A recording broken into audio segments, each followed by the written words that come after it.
What is up, everybody? And we are live. I'm JohnnyKpicks, and alongside me is my co-host Cody from Blood Money MMA Bets, and we are here to go over the UFC Orlando card, top to bottom, full card, breakdowns, bets, anything you want. We're here for it. Even feet stuff. Sometimes hasn't been there in a while though. I don't know where he's been. I kind of miss that guy. Yep. I think he found him some good feet somewhere, man. He might have. So it's been a couple weeks, and I am glad UFC's back. I had to watch some PFL, and that was actually really fun watching that one. I know I watched some other ones, and I was like, "Ooh, this is dicey."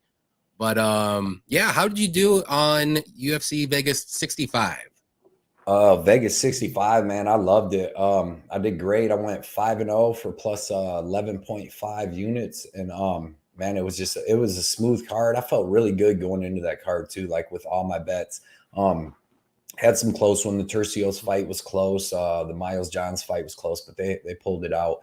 But yeah, man, that was an excellent card. I loved it. I know you killed it too, man.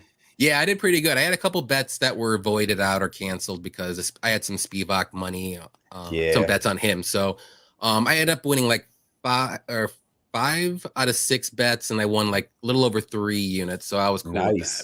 Hell yeah. So we all did good. I know there was a lot of other people that did pretty good too. So yeah, pretty decent card. Wasn't the greatest, but I mean, hey, we won money, so it's always better if that happens. So yeah, I think that's why the lines are so jacked up on this fight card is because everybody won last week. Bookie's trying to get the money back. True. I mean, a lot of the fights too, if you actually just look at it without doing any research, you're like, okay, he should win. And those are the ones that are like the big favorites. Huge. And then the ones that are close, you're like, close.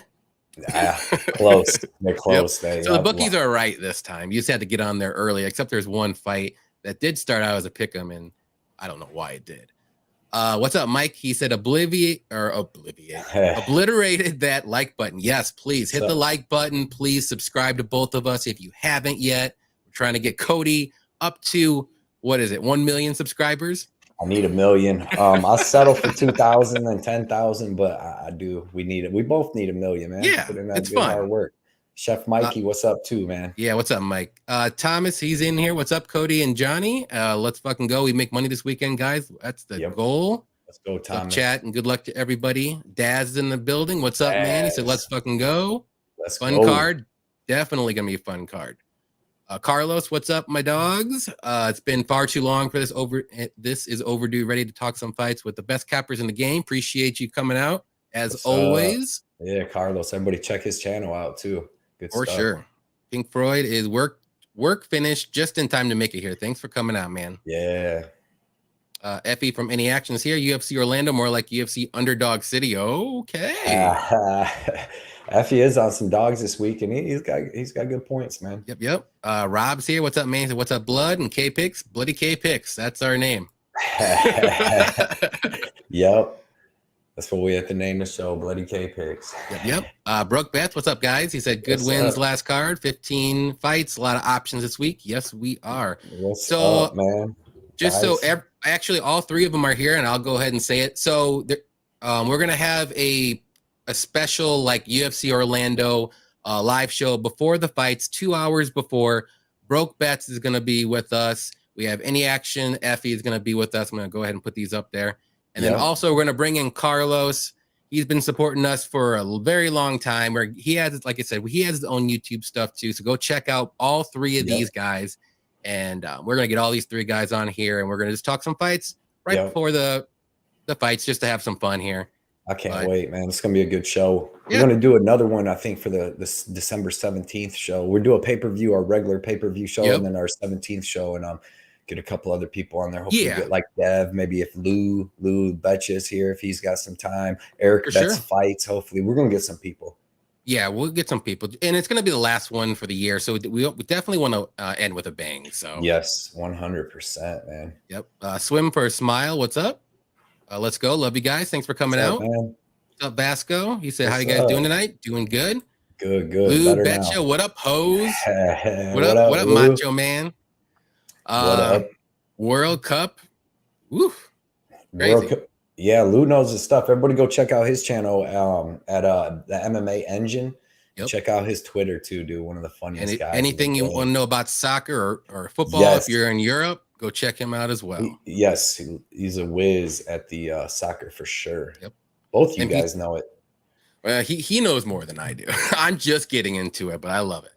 MPTV, what's up, man? Happy holidays, fellas. Happy holidays to you as well. Thanks for coming out. Cody, thank you for dressing up. Hey, after when you win 11.5 units, you got to break out the good shirts. 23 MMA, I believe that is, if I'm correct. Yep. Hey, how are you doing? Good card hit right here. Yes, this is a very good card. Yes. Kind of like UFC Austin and UFC London. I kind of like put them on the same pedestal on paper anyways, but we'll see what happens. I would definitely agree with that. Lou said Lou does not know his stuff about the World Cup. Apparently, I don't either. I'll tell you that. But I do know my future group winners. I will tell you that. That's the only thing I know. Sorry, brother. Oh, no, you're good. I was just making fun because you said, what's up, Blood and K-Picks, because Bloody K-Picks. I like it. It has a good ring to it. And Effie said, Mexico eliminated, but still covered. Let's fucking go. That's all that matters. If it gets your bet, there it is. Yes, sir. But all right, let's jump into the first fight, which is going to be a fun one, I believe. Yasmine Jaragui, I believe, versus Estella Nunez. Who do you like here and why? Well, I did get some comments about terrible pronunciation again this week, even though I didn't think the names were that hard. But from what I've seen on watching her everywhere, it was Yasmine Jaragui. You pronounce the J with like an H, Jaragui. Something like that. But you're right. I thought the Brazilians pronounced the J. She's Mexican. Oh, she's Mexican. Yeah. She's the Rojo. Yeah, it's a weird name, definitely. Even like the one dude, what's the one dude that's got that fought from the Contender Series that was really good? Daniel Zellhuber. Yeah. And he's Mexican, and that's the opposite of a Mexican name, but true. He's got to fight harder. But this Yasmine Estella fight is going to be awesome in that first round. You're going to see some really good striking out of these women. But I just think that Yasmine is the better fighter. She's actually got decent wrestling and good grappling if she uses it. And her striking, as you've seen in her last fight's phenomenal. Nunez, great kickboxing. Very tough, has good striking in that first round, but she falls off a cliff in that second round. Like her striking slows down. She ain't got no more of the pop, no more of the movement. And Yasmine's 23, and she's going to be showing improvement every single time that she fights. I'm going to take Yasmine. I like her to get the finish and maybe like a third round finish just because she hits so hard. If you watch her in that Lucindo fight, man, that girl's very tough and very durable because Yasmine's got this sick. She throws a lead overhand right and then a left hook right behind it. And her left hook is so money. And she just hits so hard. She's so durable. She's going to be able to take what Nunez has in that first round and then just put a beating on her. I think she may even use some grappling in this fight. So she's just a more well-rounded fighter. She looks like a very good prospect, 9-0.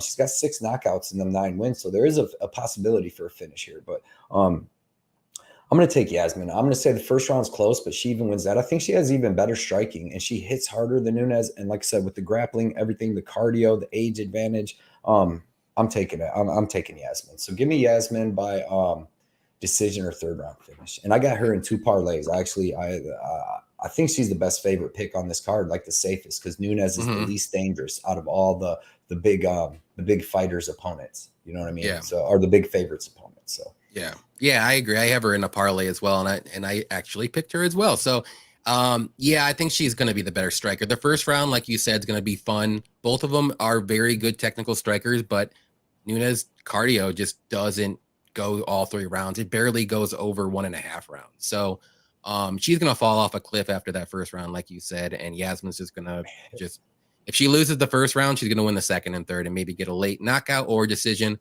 I'm going to go with decision. The only reason why is because Nunez hasn't been knocked out in her career. She's the 3 losses. 2 have come by submission, and 1 was in her last fight. It was a decision majority. Yeah, and she did lose that fight to Elise Reed. So, Sam Hughes. I'm sorry, Sam Hughes.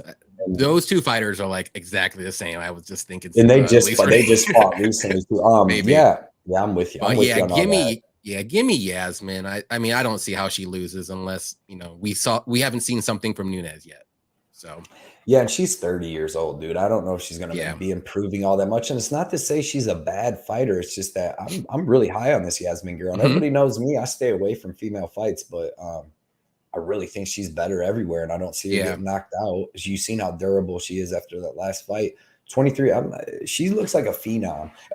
Dude, if you go check out her Instagram too. If you have any doubts, man, go look what shape she's in. Like, dude, she's got giant freaking thighs, giant like 8-pack, dude. That I like her, man. I like her this weekend a lot. The line is wide, definitely though. It is a little wide, but I think it's rightfully wide. If you want to say, I don't mind paying minus 300 because I think she's going to dominate her like a minus 300.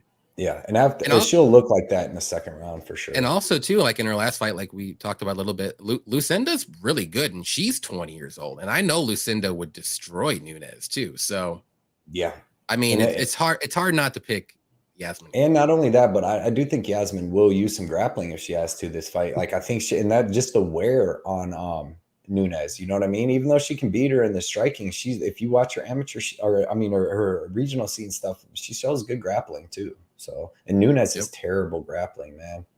Agreed. Let's go with the chat here. Yodas, what's up, man? He said, "What's up, boys? Good card coming up.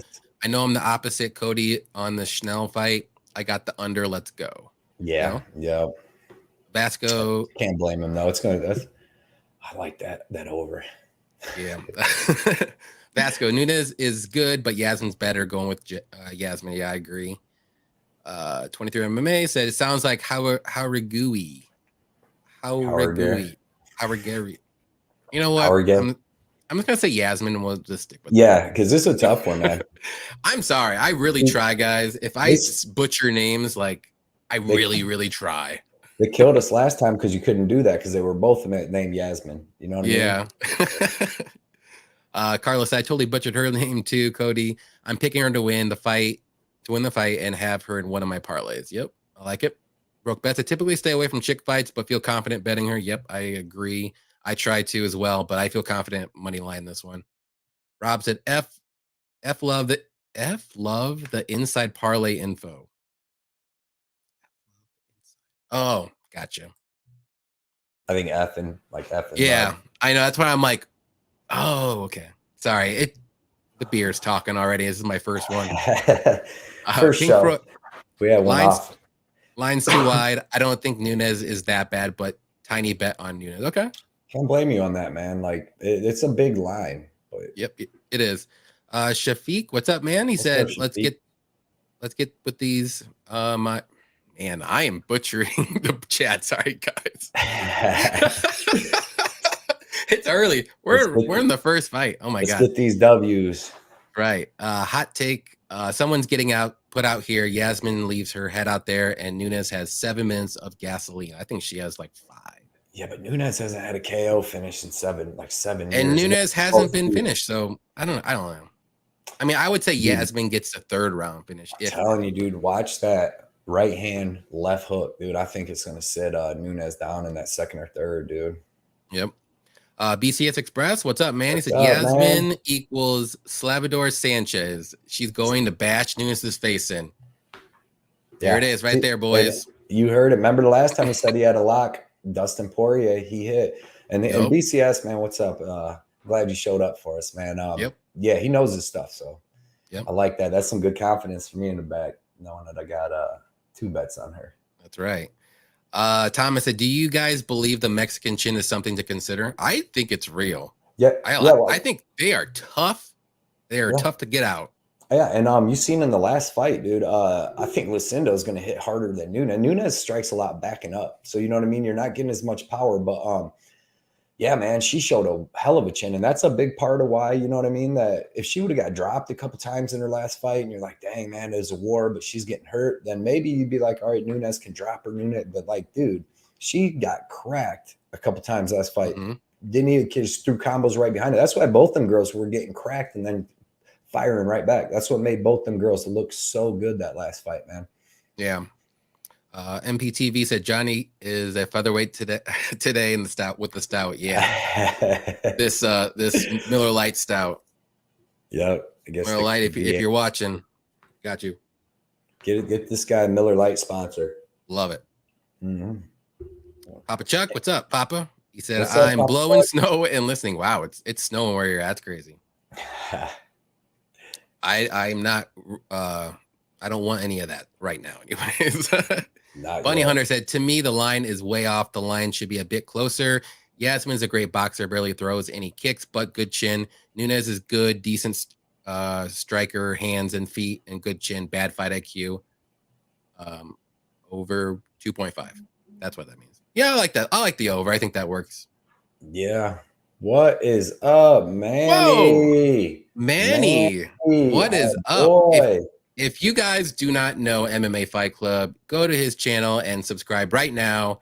He has been away a little bit. I don't know why, but hey, thanks for coming out, Manny. I missed you. I was asking Cody the other day. I was like, where's Manny?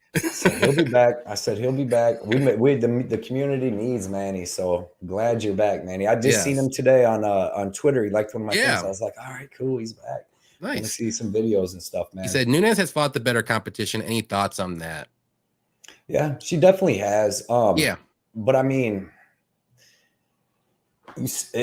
like, just because Howard Gay, I think she could fight the same competition and get the same win. She just hasn't fought them yet. Like, I think that this Yasmine girl, I mean, granted, you've seen one fight, but if you watch her fight in the amateur, she's phenomenal. And she takes it serious if you look on her Instagram. And I think she could be like a title contender. I know it's early to say at 23, but her grappling's nice too. So, but yeah, Nunez has fought a little bit, but she gets beat by that. I mean, she got beat by Sam Hughes and Carnelose, and I don't know if them were going to end up being good wins in the end, or losses in the end, at the end of the day.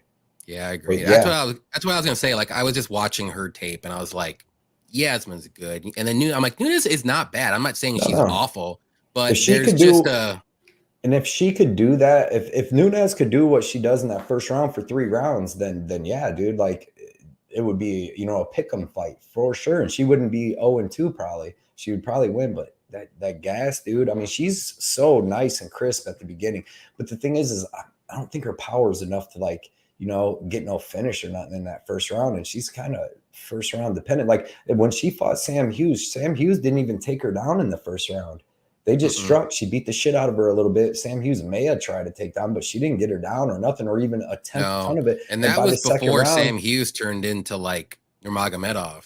Yeah. And then in the second round, they were still just striking. And within the first minute, you could see Nunez is like slower and just like, I can't bet that, man. Yeah. Effie said, Mexican chin is real unless your name is Dominic Reyes. Yeah. He's American. So yeah, yeah, he got. I don't know what you're talking about, Effie. He got his chin beat out of him, though. Yeah, man. he's. I think he's done. I think he needs to stop. I'll admit it. I'm saying it. 4 KO losses in a row. Bad ones, bad TKOs. Yeah, that sucks though. The only way I see Nunez winning is like she wins the first round and half of the second, somehow surviving the third without dying and making it a 10. That's about right. Yeah. Luke is in the house. What's up, Luke? The Chewy's on Saturday night. Let's go, Bam Bam. Let's go. All right, let's jump into the second one. I know we talked a lot about this one, but I think this is gonna be a good fight, so I'm okay with talking about this one. Next one, though, we can kind of go a little quick. Francis Marshall versus Marcelo Rojo. I'm gonna go with Marshall here. I know he's making his UFC debut.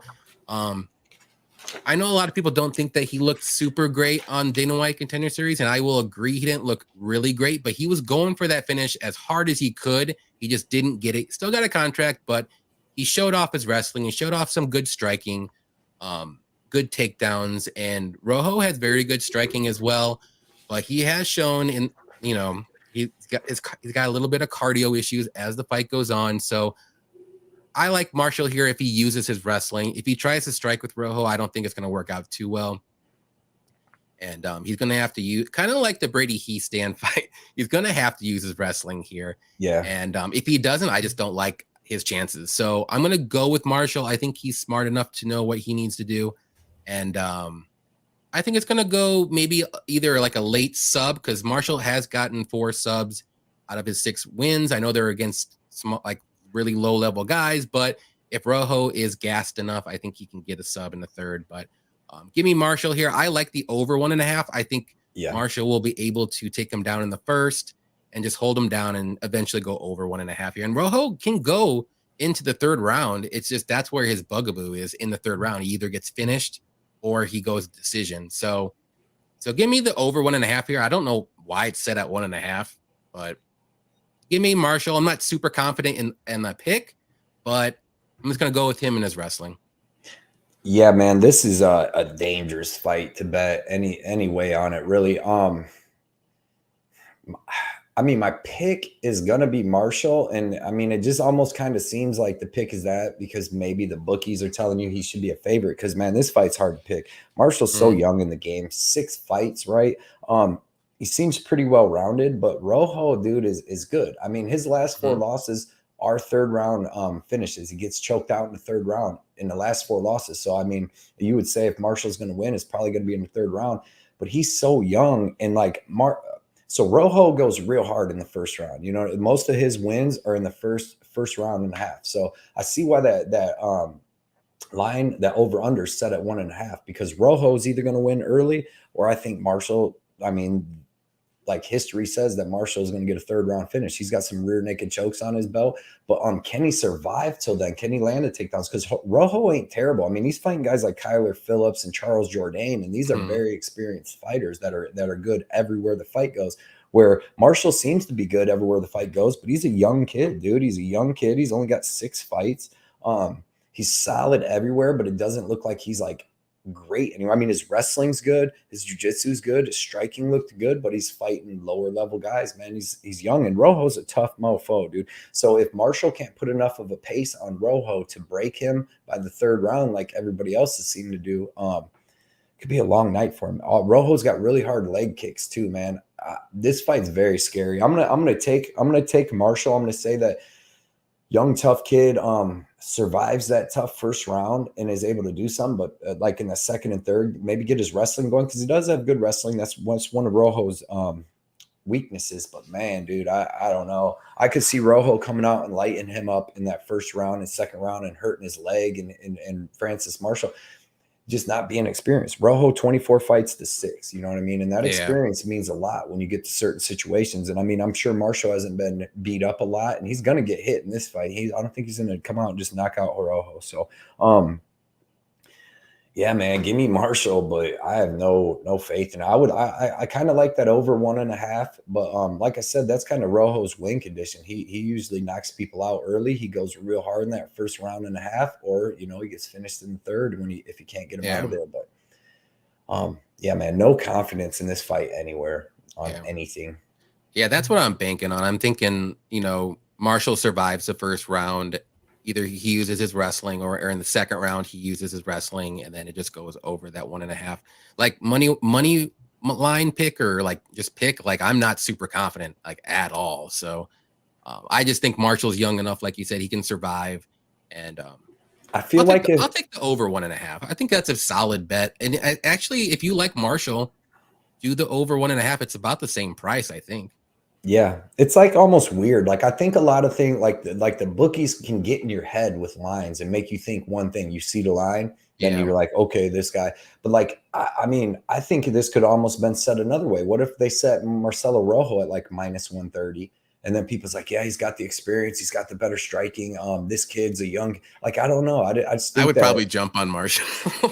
I just think that it's just weird. I don't know. Yeah. I see your point. I see your point. In the game, dude, to go up against a very experienced guy that was up 2-0. He was beating Charles Jourdain 2-0 going into that third round. Because I'd have bet on Charles Jourdain. He had to come back and finish him. And I just don't know it's going to be good. And Marshall, like, he had a good fight on the Contender Series. That other dude, what was his name? Connor or something. He was like 5-0. Connor Matthews. So, yeah, man. Yeah, this fight's freaking tough. But I'll give you, here's the one main thing.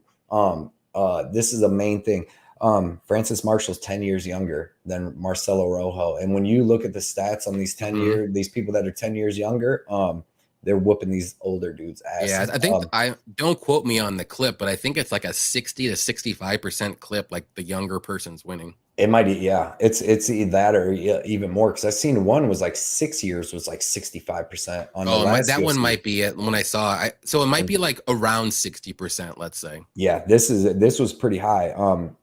There's actually 3 fighters, and I'm not betting any. I didn't bet any of them, but I did put them in that little parlay I showed you. It's the 10-year younger parlay, man. I want to see how that works. And they all 3 of them are favorites too. Yeah, so, fun bet. Why not? Small one. Yeah. Herb Dean, what's up? He said it can only hop on for a minute, but Rojo and Rowe plus money. Let's go. I like it. Don't mind it. Don't mind it, man. Let's see. Vasco said Marshall for me. Ice Viking, what's up? He said, what's up, boys in chat? Some interesting matchups this weekend. Let's find some spots here. Yep. Yeah, appreciate you coming out. Odd Smoker MMA, what's up? What's happening? He said, what's up, everybody? Looking forward to this card. It should be a good one. Yeah, for sure. Appreciate you coming out. Effie's going round 1 Rojo. That's the way to do it. Hey, I can't blame you. That's he's dangerous, dude. He's dangerous. Bunny Hunter said, in my opinion, Rojo is the pick just because he got UFC experience and he feels like Francis is just a boxer, then can take people down, but it was against a lesser competition. Yeah. Yep. Rojo's been in there with some killers, dude. Some real killers. Broke Bet said, excited for this fight. Good test for Marshall. Definitely. UFC debut jitters should also help Rojo. Yeah, I think it will. Man, this is just a weird fight. There's so many intangibles. It's so many, it's hard to pick a money line here. You know what I mean? Broke Bets over 1.5 is good. Marshall took damage well in this contender series. He did. He just has to worry about the first round, I think, and then I think he'll be okay. Bunny Hunter, yes, about the age thing, but that usually with more experience than Francis. Okay. Right. Manny said Marshall has won 4 of 6 pro fights via sub. Rojo has lost 3 of his last 7 via sub. Marshall by sub plus 200 is tempting. That's a good. Yeah, that's why I was thinking like third round sub when he's gassed out. Marshall can maybe get a takedown or a guillotine or something stupid. That's why that over under to me is so tough. Because to me, it's either Rojo's going to finish him in under a round and a half, or Marshall's going to finish him in the third. So, I mean, Marshall could get a decision. It just depends on a lot of things. But if Marshall just needs to use his wrestling early, and if he does, the over is going to hit. If he doesn't, it's going to be dicey in that first round. So if he comes out and doesn't try to wrestle right away and takes 3 hard calf kicks, you're going to be like, motherfucker. Now he can't wrestle because he's So I'll sweat a 1.5 rather than a 2.5. Okay. I feel that. Yes. All right, let's go on to the next one here. Oh, yeah, the last fight, everybody was on Yasmine, but this one, we got Marshall 63%, so pretty close. But everyone's picking close. Marshall here. Yep. We'll go to the next one here. It's going to be Natan Levy versus Gennaro Valdez. Who do you got?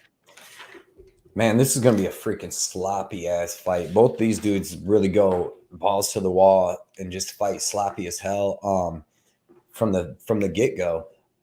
In that fight, I'm going to take Natan Levy to survive the crazy Valdez onslaught in that first round, land some of his own stuff, and get that second round submission. No, not too much confidence in this either. Neither one of these guys got great fight IQ or fight technique, but I just feel like Levy will be able to survive that first crazy round. I believe that Valdez will get tired. He was gassed as hell in his contender series fight against a guy that was not good, that Alaska FC guy like Philip White or something like that. Yeah, man, I really like the under. I wanted to bet the under, but it was -150 and my under 2.5 got up to -190 by the time I got to the casino. So I didn't bet it, but I think this fight goes under, man. These dudes are gonna be fighting full go from the first second, and they're going to gas. Both of them's going to gas each other out, and Natan Levy's going to get a submission in that second round, I believe. So, yeah, I kind of agree here. I'm going with Levy as well. Levy's going to have to weather that Valdez first round storm. I think he's going to be shooting for takedowns as soon as Valdez goes in for whatever he does, because he blitzes his opponents all the time. And I just don't think Levy's striking is that great, but at least Valdez is he's a little wild, but at least he has the power to back it up though. And I know Levy does not want to get hit. So he's going to go for takedowns or at least clinch up with him, do something like that for a round. And then I think he's going to start maybe slowing down a bit and then maybe working in his grappling, working in some, some striking as well. So I do like Levy here. No bets so far. If I would have to bet, it would be fight doesn't go the distance because I think someone's going to get finished, whether it's going to be Levy in the first getting finished or Valdez getting finished in the second or third by a sub. But give me Levy here, and I think I even said second round sub too. I do think he'll get a sub eventually. I think Valdez is just gonna go all out, and that's just what he does. I mean, he was on the wrong end of his last fight against Frivola, but both those guys are the same kind of fighter, and Frivola is just a little bit better. But we'll see what happens this one. This is a tough one. I wouldn't go money line either way unless you like Valdez. But even then, maybe just do Valdez inside the distance if you like that one. Yeah, I like what you said because Matt Frivola's way better than Natan Levy, like way better. And he hurt Matt Frivola a couple times in that fight. He did. So, man, I'm staying away from this fight too. It's going to be a good fight, fun fight to watch. But to bet that under. These dudes are going to be going. Yeah, I was going to say the under, the fight doesn't go, or if you like Valdez, fight inside the distance for Valdez. Like those are the three bets. I think this is the way to go. Yeah. Vasco said going with Levy, but this one, man, is tough. I agree. And Carlos said, give me Natan Levy, and I got the under 2.5 minus 175 in the parlay. Nice. I like that, Carlos. Nice play, Carlos. Yep. We will move on up to the next one here, which is going to be one of the better fights of the night and hardest ones to predict, if you want to say. Cortez versus Hebis. Now, I will start this one off. I'm going to go with Hebis here. I think she has the clear striking advantage. Cortez might have the wrestling advantage, but they're both have really good ground games. Hebis might have the better jiu-jitsu. But it's so close, but I really think the fight's going to be won on the feet, and it's going to be Hebis here. And Cortez might be able to get Hebis down, but Hebis has really good takedown defense. It's like 88% or something like that. So I know Cortez is a very good wrestler, and Hebis might not have fought someone this good at takedowns, but if she can keep the fight at range and keep this fight on the feet, I think she's going to run away with this victory. And the only way that Cortez will be able to win is if she just like wet blankets and for 3 rounds and wins it. But even then, like Hebis can use her jiu-jitsu to go for submissions and sweep and get reversal on her or get back up. So like, it's not like she gets taken down and she can't get back up. She's really good on her back or off her back. So, you know what I mean? I know this is a weird fight to say that because, anyways, give me Hebis here by decision. No one's going to finish anybody here. I got the over 2.5 here. I think that's an easy parlay piece. Hebis in a close fight. I really want to bet her though. I'm like this close, but I just see a clear advantage and it's striking with Hebis. So what do you got? Yeah, man, this is going to be a really fun fight to watch. I wouldn't advise betting on it too much because, man, it's going to be so close. Because, like you said, great points. Hebis, I believe, has better striking, better movement. She's not as stiff on the feet. Better jiu-jitsu too. But it's like they're fighting at 125. This is going to be Hebis' second fight at 125. And she's fought at 115, her whole career. Well, Cortez is a big girl. She has problems making 125. So that's the only thing that really worries me, kept me off of betting this because, like I seen Jandaroba, whatever, take down Hebis, hold her down for a whole round. The first round, she actually, I think maybe even knocked her down, but she took her down once in the first round and held her down like the whole round. And I just believe Cortez is going to be a little bigger. I'm picking Hebis to win, but I couldn't bet it because I can also see Cortez being able to land takedowns, get them first and second round. And Cortez usually slows down and like takes the second round off in her fights because, like I said, she's got a big weight cut. She does look good on Instagram. Like I seen like whatever doing like trying her clothes or whatever, like her fight. She does outfit. Look good on Instagram though. And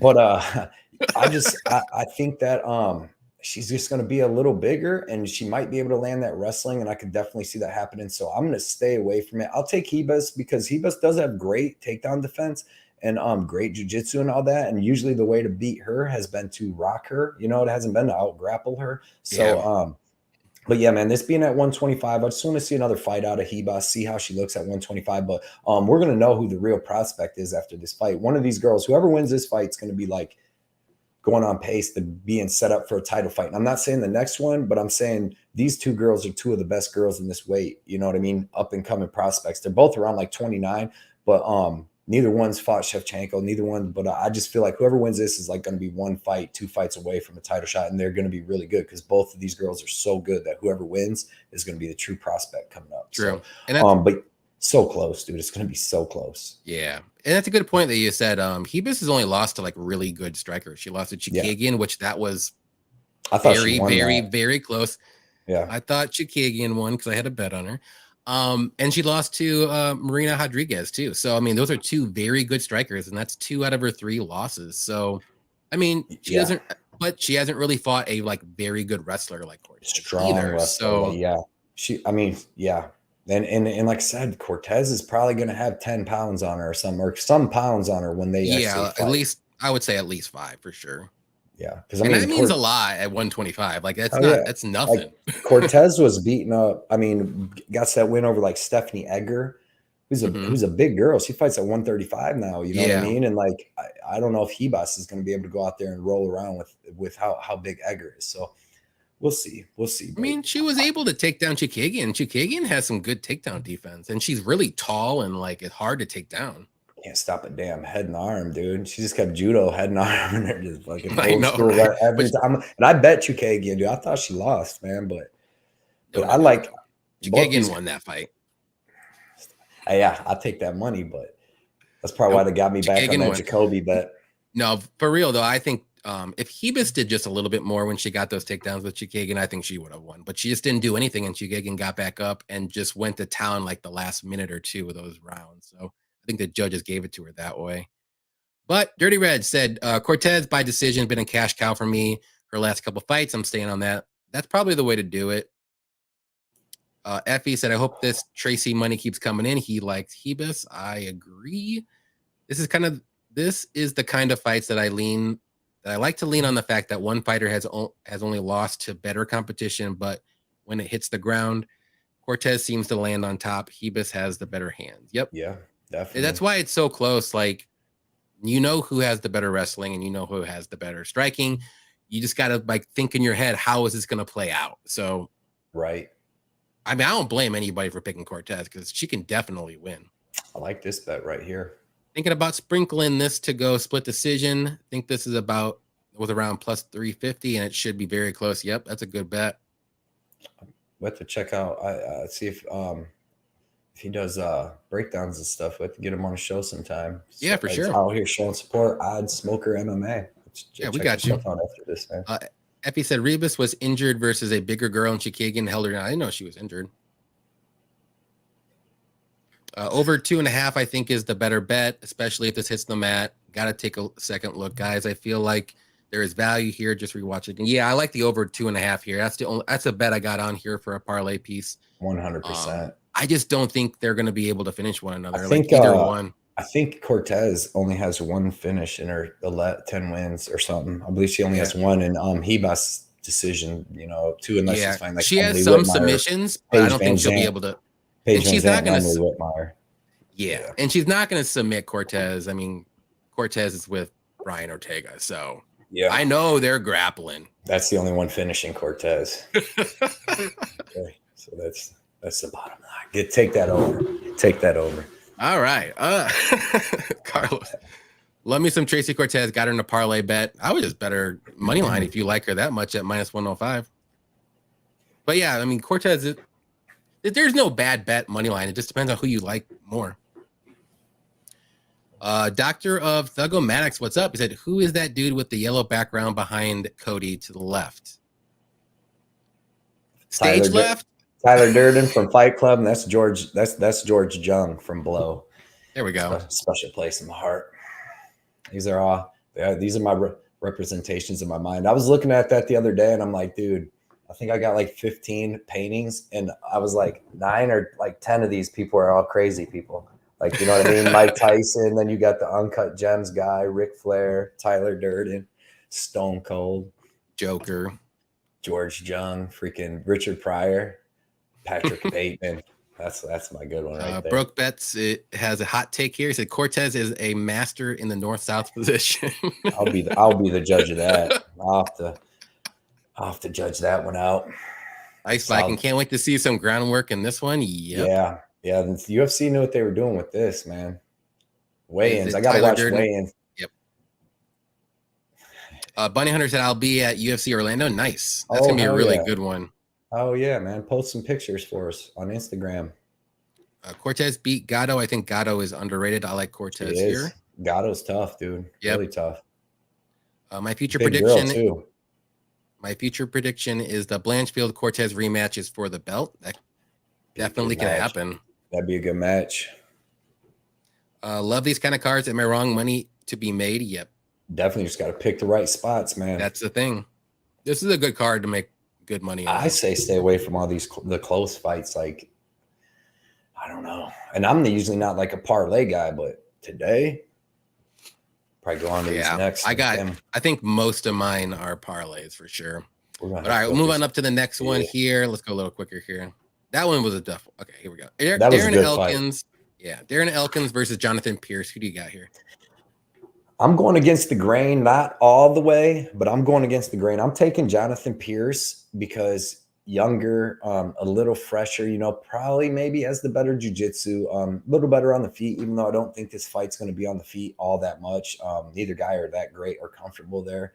Darren Elkins has been in there with some good people standing up. But yeah, man, I'm going to take JSP. Not that confident in it, to be honest, out of all the favorites, just because Darren Elkins is a junkyard dog, and we haven't seen JSP fight a junkyard dog yet that's going to be in there with them every second. I mean, Rodriguez, you know, he was little, Christian Rodriguez. He was little, and he was able to survive.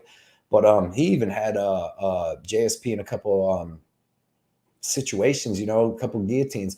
And then, like, JSP and the Makwan Americani fight, Makwan was able to take him down 3 times. Darren Elkins has really good wrestling. You know, he has really good jiu-jitsu. Taking JSP, not that confident though. I do think he wins, but I just got to see him beat a junkyard dog like this. But I did bet the over. Why not bet the over? Over 2.5, right? Darren Elkins, the only way I see JSP finishing Darren Elkins is by submission, right? I would say maybe knockout in the first round only, though. JSP's not a striker like that. But that's the thing. That's the only way that I can like the only people. The only people that's knocked out Elkins are like real legit, like one strike knockout guys like Cub Swanson, even Chad Mendez. I know he wrestled, but that dude's hands were freaking sick. Darren Elkins been submitted 1 time in 37 fights, and that was 13 years ago to one Charles Oliveira. Okay, it's been submitted 1 time in 37 fights. Now, he has had a couple TKOs, but like I said, the spinning wheel kick, like Cub Swanson's on a different level than JSP in striking. And then Ricardo Lamas hits really hard too. Another thing I like, Darren Elkins, like Jonathan Pierce has been out here dwarfing these dudes and beating up kind of smaller guys like Kai Kamaka, Rodriguez. I think that Darren Elkins, 5'10", has the exact same reach as him. He's only 2 inches shorter. That's going to help in the grappling. I do see Pierce being able to like land the take. It's going to go back and forth, but I really do think that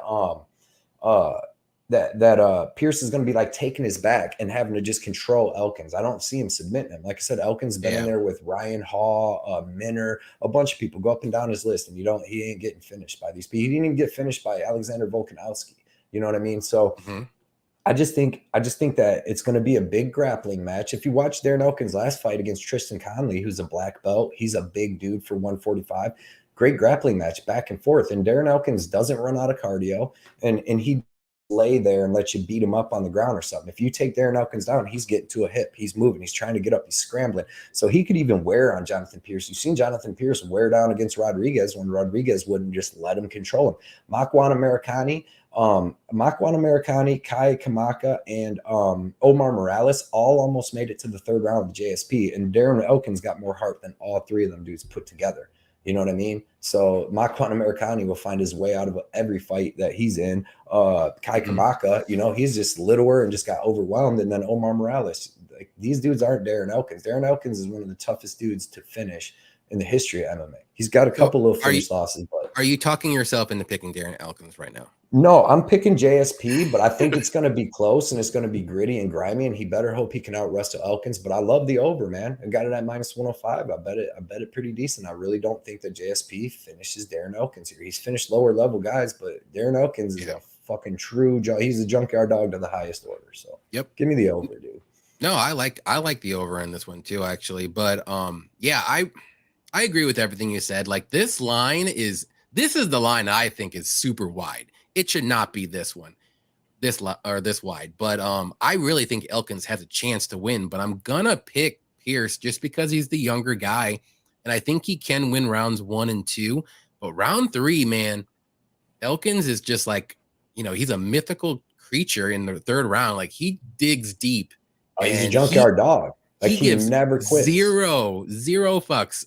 And he just goes for it. He's bleeding all the time, but he has the cardio. He's got the will and the heart. He's a local guy from where I'm at.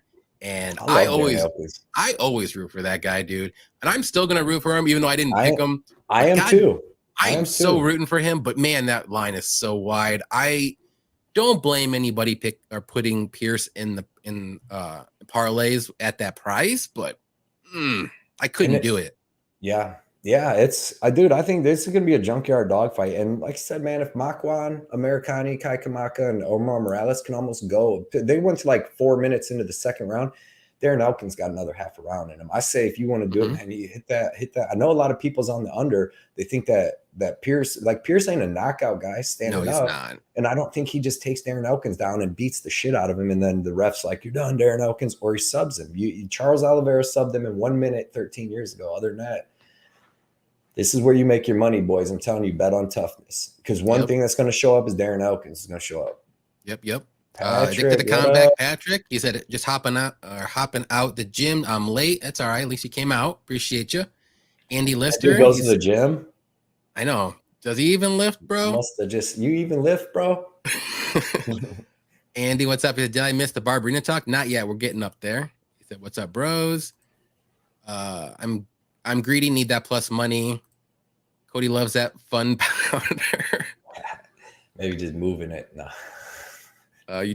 Yeah, we're not dirty pervs. I mean, we're just probably pervs. Yeah, dirty is a strong word. Dirty strong. Strong word. All right, let's move on up to the next one here. I'll get it. Everyone's here. We're just gonna go through a couple of these real quick. Oh yeah. Michael Johnson versus Mark Diakiese. I'm going to go with Diakiese here. I think he has a clear path to victory, and that's to use his wrestling that he all of a sudden figured out how to do. Johnson has no idea what to do when he gets taken down on the mat. And I'm not saying Mark is going to be able to submit him or do anything crazy, but he has good top control. Even if this fight does play out in the feet, I think Mark has good striking. He can compete with Johnson.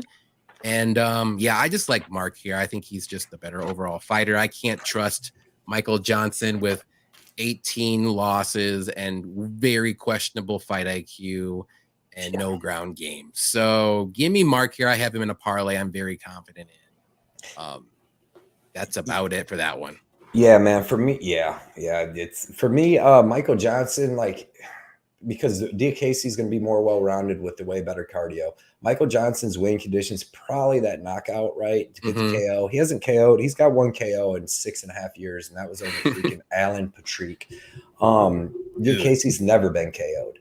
He's got good kickboxing. That's what he comes from. And all of a sudden, he's turned into a phenomenal grappler, wrestler. And it's not, he's got good wrestling. He's always showed pretty good wrestling against Lando Venata and a bunch of people. But he's looked really good lately, man, with his wrestling, grappling, and his cardio is phenomenal. Michael Johnson, like I said, 1 KO in 6.5 years over a terrible fighter in Alan Patrick. And then Diakase has never been KO'd. So yeah, give me Diakase, good kickboxing to be able to stand with Michael Johnson. I mean, Clay Guida outboxed Michael Johnson. I don't know why Mark Diakase can't. And then mixing in the wrestling, all that 7-year age advantage. Give me Diakase by decision, but he could get him out of there because Michael Johnson, when he's grappled a ton, he'll give up. Like you see against like Darren Elkins, a lot of people. Darren Elkins choked him out, but he gasses more when he's grappling. So give me Diakase, but it's probably going to be a boring decision. But maybe he gets like a 3rd round finish. Yep. Let's see. I'm just going through some of these here. Oh. Did I just see something? That was close against the Landwire. Oh, there it is. Yep. Yeah, I see you. Who's that? Sorry, guys. My OnlyFans is coming in a little too hot. Advertising again, man. Well, I got to get that money somehow, guys. BCS Express, seeing that many of us are going to be unbuckling on Patty Pimblett next week, I think it's important that Johnny K drink a Guinness on next week's show in honor of Ireland. Okay, I can get a Guinness. Do it. It's not my favorite. Maybe I can get some Jameson or even proper 12. No, it's Irish though. Everybody bet on Patty. Bet on him before his line goes up. You think so? Yeah. He's going to beat Jared Gordon. He's a lot bigger. I think so too. I mean, but man, it's getting closer. It's almost a time to jump off that Patty bandwagon. I would just say this. UFC ain't trying to build up 34-year-old Jared Gordon. You know what I mean? They know what they're doing. They know what they're doing. That's true. Miguel said Diakese wrestles Johnson to a decision. That's what I think too. Diakese will hump his way to a decision. Love Diakese in this fight. One of my favorite picks in the card. I agree. Diakese by boring decision. Diakese 3rd round decision. Everybody's on it, I mean, it's the right thing. Diakese is not the greatest fighter, but I love his fight IQ. Wrestle. Yep. What it's about, dude. Fight IQ is fight top IQ. Of the line. I will take someone's fight IQ over talent all day, or skills, whatever you want to say. Give me fight IQ. I will bet on fight IQ all day. Guinness and a drop of Jameson in it. Okay, I can do that too. Yeah. Mushroom, what's up? What's up, Mushroom? What's up, Johnny and Cody? Let's fucking go. Thanks for coming out, man. Let's go. Appreciate you showing up, man. All right. Next one we got is going to be Clay Guida versus Scott Holtzman. Who do you like here? Man, I know a lot of people are going to disagree with this, but dude, I'm on Scott Holtzman heavy, dude. I think this is like the freaking most ideal matchup in the world for him. He's got the wrestling to keep it standing. He's got better striking than Clay. He hits way harder. And then the most important thing is he's got the cardio to keep up with Clay. And the biggest thing is he's going to be way bigger than Clay, dude. He's 2 inches taller, but I guarantee when you see how thick Scott Holtzman is, like he looks like a 170er. You know what I mean? When he's fighting at 155, Clay's a little guy for 155.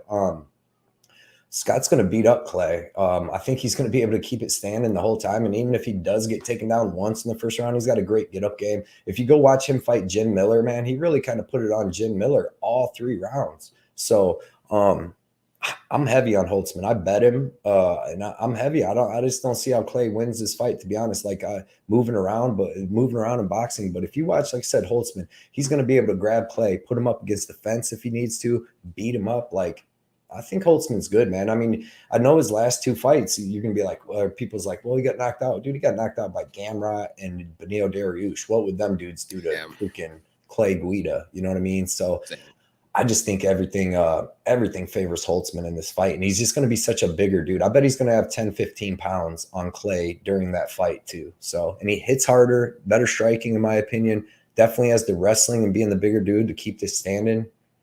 He might even be able to take Clay down. I don't know why he'd want to do. He could though, I think, so give me Holtzman. I'm heavy on him. I think he's like, of these lower price guys, he's like a lock for me. I really don't see Clay winning this fight. The cardio checks out everything, man. I was gonna say, I was gonna ask you, do you think Holtzman can win a decision though? Yeah, I think he will. I think he probably will win a decision. I don't know. I mean, he could finish Clay too. I mean, Holtzman hits hard, dude. Yeah, he hits hard.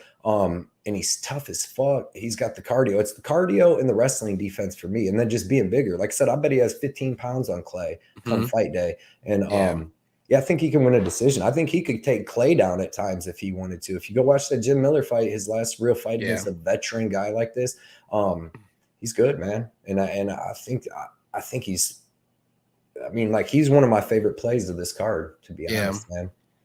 Yeah, I'm not like super confident with my pick, but I'm gonna go on the opposite end here. I'm gonna go with Guida here. I just like he's kind of like Darren Elkins. Like, he just has a motor all day. Both these guys are older, so none of them has like an age advantage here or anything. Right.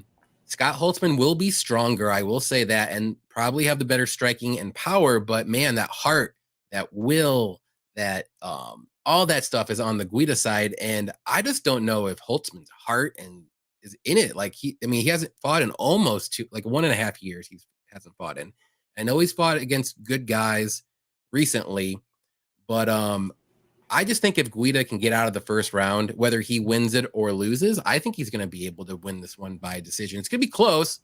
I just don't know if Holtzman's going to try really hard for that first round knockout, I think, and it might not be good for him to do that. And I think Guida will take advantage of it and get those takedowns later in the fight, even if he's like bloody again and like you think this guy's out, but he's not. And like, he hasn't been knocked out since like 2015 or 16 either. So the way Guida loses is by submission. Like, Holtzman's not going to be able to submit Guida. I don't think, at least. So I'm just going to roll the dice. No bet or anything on here. I'm going to watch this fight, but I'm just going to go with Guida. I just like, maybe he's like the same as Elkins, like I said. So I'm just rooting for both these guys. So give me not Elkins. Well, give me Elkins wannabe Guida by decision.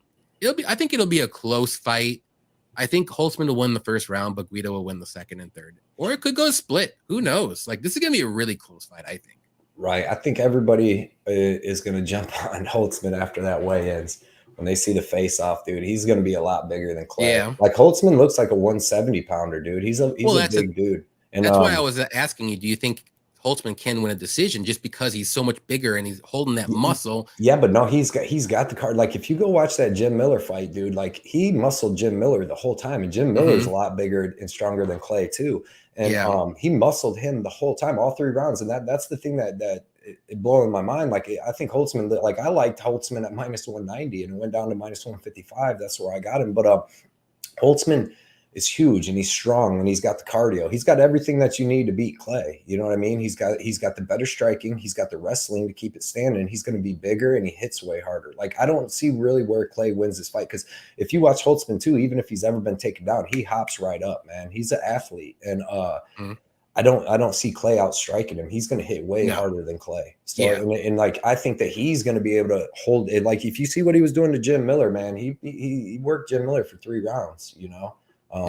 So, and Clay, I mean, like I said, them last 2 losses on Holtzman, that they were against studs. He was 14-3 before that, you know, and then he stepped up and he lost to Gamrot and he lost to Benio Dariush. But what would them guys do to Clay? You know, same thing. Or worse. Yeah. So no, I totally get it, but like, I don't know. I can see Clay just willing a win. Like, just he's going to fight for your money. If you bet on Clay as a dog, he's definitely going to fight for your money. Like, I'm not saying I'm going to put money on Clay, but I just like that fight, that kind of fighter. Like, and I see all your points and I totally get it, but I'm just going with my pick and my gut. Yeah, no, you got to go with what you think, for sure. I don't like to say, I don't hate anybody picking Clay, because he's like a Darren Elkins. Like you said, he's going to fight for your money. And if you can get a dog that's going to fight for your money, that's all you can ask for. Yep. All right, well, moving up to the next one here. We've got a pretty decent fight here. Angela Hill versus Emily Ducote. I believe I start this one. I'm going to go, man, this is going to be a really, really, really close fight. I'm going to go with Ducote here. Angela Hill just seems to be on the wrong end of split decisions, and I do think this is going to be very close. And I'm going to go with Ducote. She's younger. She hits a little bit harder. She has very good leg kicks, and she does have some decent wrestling, but she's a striker first. And Hill, like, she's going to be a little bit quicker. I think she has decent counters. She can put up pace on Ducote, which that does worry me a bit. But, man, this is so close. I wouldn't bet this fight at all. I don't even know if I like the over in this fight, because I think it's way overpriced now. But give me Ducote just because she's younger. I think she can hit a little bit harder, and maybe get a takedown or two, like maybe later in the fight, and just to see like seal the second or third rounds is going to be that close. And I see it going to split. I just think Angela Hill is going to be on the wrong end of that split decision again. So give me Ducote, not betting it, not super confident, but that's what I got. Yeah, man. With you all the way. This is another one like Hebis and Cortez, man. These are going to be close fights. There's 15 fights, so you can find a lot better fights than this that are 50-50 fights. And like you bet on that person, you're like, man, when the cage closes and you're like, fuck, these girls are both really good or whatever, you know, it's going to be even. There's way better spots to find, I think. I just took as a pick. I'm not betting this fight anyway. I mean, I like that over, but it's, you know, way up there. But I took Hill just based off experience. You know what I mean? I think this is going to be the kickboxing match the whole time. And I think it's going to be close. And I'm not betting it. And it was another one like I'm going to take Hill, but who knows? Ducote could easily win too. I just took her basically based off of experience because they both. But another thing is, big thing I wrote down. Here's the biggest thing. Like I should pick Ducote because I mean she could definitely win. Angela Hill don't check leg kicks, dude. If you go watch her fights, she doesn't check leg kicks, and you've seen what Ducote did. Has very good leg kicks. Yes, and we got another instance here of a 10-year age advantage where Ducote's 10 years younger. And like I said, even though like because I didn't care to bet this fight. I watched it. I did all my tape, and I'm like, damn, I don't know. So I was like, I put up all this stuff in my brain with the stats, and I'm like, all right, I'm gonna go with Hill just because of the experience. That was about the only thing different, but either one of these girls can win this fight for sure. It's going to decision, and it could go either way. But that 10 years, like the 10-year parlay that I threw together real quick, even if I didn't pick the people, and this ain't tracked or nothing, but it's Holland, Ducote, and Marshall. They're all like basically 10 years younger than their opponent. And that paid out really good. And I want to see how that works out because like I said, I think it's up by like 70% win rate for the 10-year difference. So it's over 60%. I know that. I just don't know the exact percent.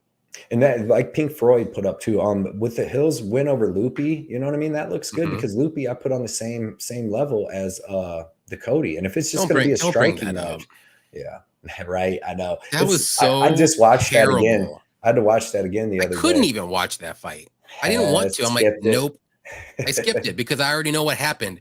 It was Loopy didn't shoot for a takedown, and she shot like twice in the whole fight. First and round. they were quarter-assed, not even half-assed, quarter-ass shots. It was weird. I rewatched it. I'm like, it's not like she was getting totally beat up striking, but she just didn't try it no more really after that. It's so weird. We don't want to get.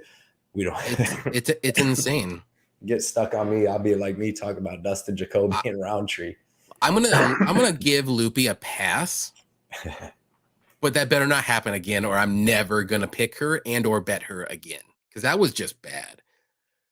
But Carla said, I bet Hill or a bet. Let me get Hill. I bet her at plus 115. She looked good against. I'm just gonna skip that. His brain. I can't do the Loopy thing. Sorry. I know she looked good against Loopy. Loopy looked like crap. Picking Hill. I think Loopy next. Hill is the female Michael Johnson. Yep. Bunny Hunter Vegas could be trying to get their money back from that fight. That's why the lines are so close. Maybe, yeah. They want that big. They want they just want their percentage. They don't care who wins on that one. You know what I mean? They don't care. I agree with that. All right. We'll move up to the featured prelim. This is going to be a pretty decent fight. Nico Price versus Philip Rowe. And I think it's my turn. I am going to go with Rowe. And I know he started out as a slight favorite. Now he is a dog. And I just think Nico Price has a lot of miles on him. He's got a lot of damage. He's been knocked out, I know, against some pretty decent guys, but like 4 out of his 6 UFC losses, 3 out of his 5. I'm sorry, I'm looking at it right now. 3 out of his 5 UFC losses. And Rowe has very good boxing, huge reach advantage here. He's very accurate with the strikes. I know he can be taken down, but He has been working on his grappling. He's got a lot of grappling matches on his record now. I know he's been losing them, but he's trying. But he does have some sneaky submissions too as well. But we don't know what Nico is going to do. He's kind of like wild and he's unpredictable. He's kind of a wild card. I don't know. I cannot bet him because you just don't know what Nico Price you're going to get. He could be wild and crazy and come out looking like a freight train, or he can come out looking like a weirdo and you have no idea what he's doing and why he's in the UFC. So I didn't want to bet this fight until I saw that Rowe is a dog now. And I'm like, give me the dog money on Rowe, because I do think he's going to be able to eventually land that knockout shot. Maybe not in the first, but second or third round, I can see it. And he could even win a decision too. Like the first round is going to be this questionable round for me. But the second and third, I can see Rowe winning or getting the knockout. So give me Rowe here as an underdog. I got the bet on them as well, plus 120. What about you? Yeah, man. When I did the tape, yeah, Nico was a favorite. Whoever you can get in this fight as a dog, especially Philip Rowe at dog plus 120, 125. I can't. That's probably who you should take as the dog in this fight, because who knows who's going to win. Nico Price, good striking, good cardio, has the striking, I think, to stand with Rowe. He could definitely get finished by Rowe. Rowe hits really hard, but I think that that Nico Price is going to, it's not like he's the greatest wrestler in the world, but he's got decent wrestling. And I think Rowe's takedown defense isn't that great. And when Rowe gets taken down, man, he lays on his back. Like he doesn't try to get up that much. And if he does, he gets taken back down. But this fight is another one of them, dude, that I'm just staying away, because who knows who's going to win this one. Philip Rowe is the more up and coming guy. He's a little bit younger. You know, like you said, he's got less miles on him. He probably got the better chance to get the knockout standing up for sure. But I think this fight's going to be a lot of grappling up against the cage and on the ground and stuff. And I don't know, man. I'm taking Nico Price, but no bet, staying far away from this fight. I don't even know if it's the over or under, because, like, yeah, if it's standing, it's definitely going to go under. But if this does turn into a big grappling match and a little bit of clinching and standing up against the cage, then I'm going to favor Nico Price. But Rowe at plus 120, dude, is like, that's actually a good line. I think he was minus like 120 or something when I did it, and Nico was plus 120 because I do that, you know, like a week and a half, 2 weeks ago. Week and a half ago, probably. But yeah, man, I'm gonna take Nico Price, but I'm not betting it. And Philip Rowe at plus 120 is good money. That's like a good line. Even Nico at plus 120 would be pretty good, because who knows? It's another one of them crazy fights that stay away from, man. Or I am. It's just tough. It's tough. Yeah. Either guy could win this fight. I want to bet a fight that I think Scott Holtzman dominates Clay Guida. You know what I mean? Yeah, I was gonna say, who do you think the more dangerous fighter is in this matchup, though? Just out of curiosity. Like, to get the finish. They're both dangerous to get the finish. Nico Price hits hard, man. He gets finished. He's got finished Randy Brown from a hammer fist from his back. Both of them are finished guys. I mean, I'd say Philip Rowe's never been finished, so he's showing more durability. And he can definitely knock out Nico Price. The thing, you know, that thinking about it, it's like Nico Price couldn't even knock out Cerrone. He almost did in the first round. I think he kind of slowed down, and not being able to take out Cerrone is not a good look. But before I think his last like 3 or 4 fights have gone to decision. Before that, you know, he was kill or be killed. So I don't know, man. This fight is very hard to call, because either Nico Price, I think he's going to have to wrestle Rowe and grapple Rowe, because I think Rowe will have the better technical striking, better knees, better stuff like that in the clinch, longer by far. And both these dudes are dangerous. Like Nico Price could come out and hit Philip Rowe with some weird ass shot that he throws and just fucking club and sub him or something weird. So this fight, man, is just super risky all the way around. I mean, they're both guys are dangerous, I was going to say, but I do think Rowe's just a touch more, just because I think he's a little bit more technical on the feet. But if this fight gets to the mat, then it doesn't even matter. But that's why I'm going with Rowe here. I think he can win either inside the distance or decision. And I think Price's only way would be to wrestle him for majority of the fight to win a decision. I mean, he could get a late, you know, knockout or something, but this is going to be a close fight, though. And I think dog is the way to go. And it's like maybe a little recency bias, because you've seen Rowe, you know, killing, knocking people dead, but he's knocking, you know, bums dead. He's knocking Jason Witt and Orion Cosey, and he's fighting Gabe Garcia and stuff, where Nico Price has been fighting savages, Vicente Luque twice, Randy Brown, Donald Cerrone. Even Cowboy Oliveira is. I was gonna say Cowboy Oliveira. Yeah, these dudes are like tough dudes. So I don't know, man. I just don't think that Phil Rowe goes out there and just dusts Nico. But I don't know. It's another one where it's just, man, it's hard to pick these fights, and they're close lines for a reason. The lines are even flip flopping and then going back the other way, and it's I just stay away from these. You know, sometimes though, like I really like to see where the opening lines start and where they're at now before I bet, because if the bookies have a favorite for one fighter and then all of a sudden the line flips, I mean, I get it sometimes, but I mean, the bookies aren't dumb. Right. Like, they put him as a favorite for a reason. Like, so it gives me like a little second thought. I'm like, if I liked Rowe, I didn't want to pay the favorite odds, but now he's an underdog and he was originally the favorite. Like, to me, I'm like, well, now I have to do it just out of like necessity, if you want to say. I really think, like, I mean, this is a very close fight. I'm not saying he's going to come in and steamroll, but it just gives you that little extra, I guess, if you want to say, that little warm feeling in your heart. You're like, okay, he was a favorite and I'm getting underdog prices. Right. Okay. Right. Yeah, definitely. Ice Viking said, I doubt this will be a boring fight regardless of the outcome. Yeah. I agree. What's up, Dev? MMA Jesus. Go check out his channel if you don't know him. He said Rowe in the round 1. Hope so. Could not get a read on this fight in my first round. What? Is that a different name, or am I tripping? Or it's because isn't Dev usually Dev the dude? Oh, he is. But that's MMA Jesus, but that's Dev, right? We have a fake I don't even know, Dev. bro. Oh, bro. Because I'm like, because Dev the dude. I gotta look at that picture. I mean, when you no, I mean that's Dev. When you're Dev, you're gonna get some accounts copying you. When you're Dev, I mean, I get it. And you know what? He didn't put lock next to it, so I'm not. That's not Dev. Is it? I don't think it's him. Unless he has 2 accounts. He does it. It is Dev, like Dev the dude. You're right. Yeah. Could not get a read on this fight in the first round watching the tape. Yep. Yeah, it's a close one. I see nearly the same fight that Nico had with Pereira, but this time I see him winning. But definitely could. Rowe's level of competition should be questioned, but damn, he's finding he has the death touch. That's the thing. Yeah. But he death touched Jason Witt. Everybody. Hey, you know what I mean, Kosi was dead. He had no more. Do you think Nico Price can death touch Jason Witt? Yeah, Nico Price. I don't think so. Nico Price got heavy. I don't know. Barberena couldn't. I don't know. We'll get to that fight. It's a weird that's game. One of the things I was gonna say. It's a weird game in this MMA game, man. Right. And then Any Action said Vegas got it right the first time. I think so too. And people make mistakes. I get it. I want to capitalize on that. And I just, you just got to show hoping it, at least, anyways. All right, we got main card here.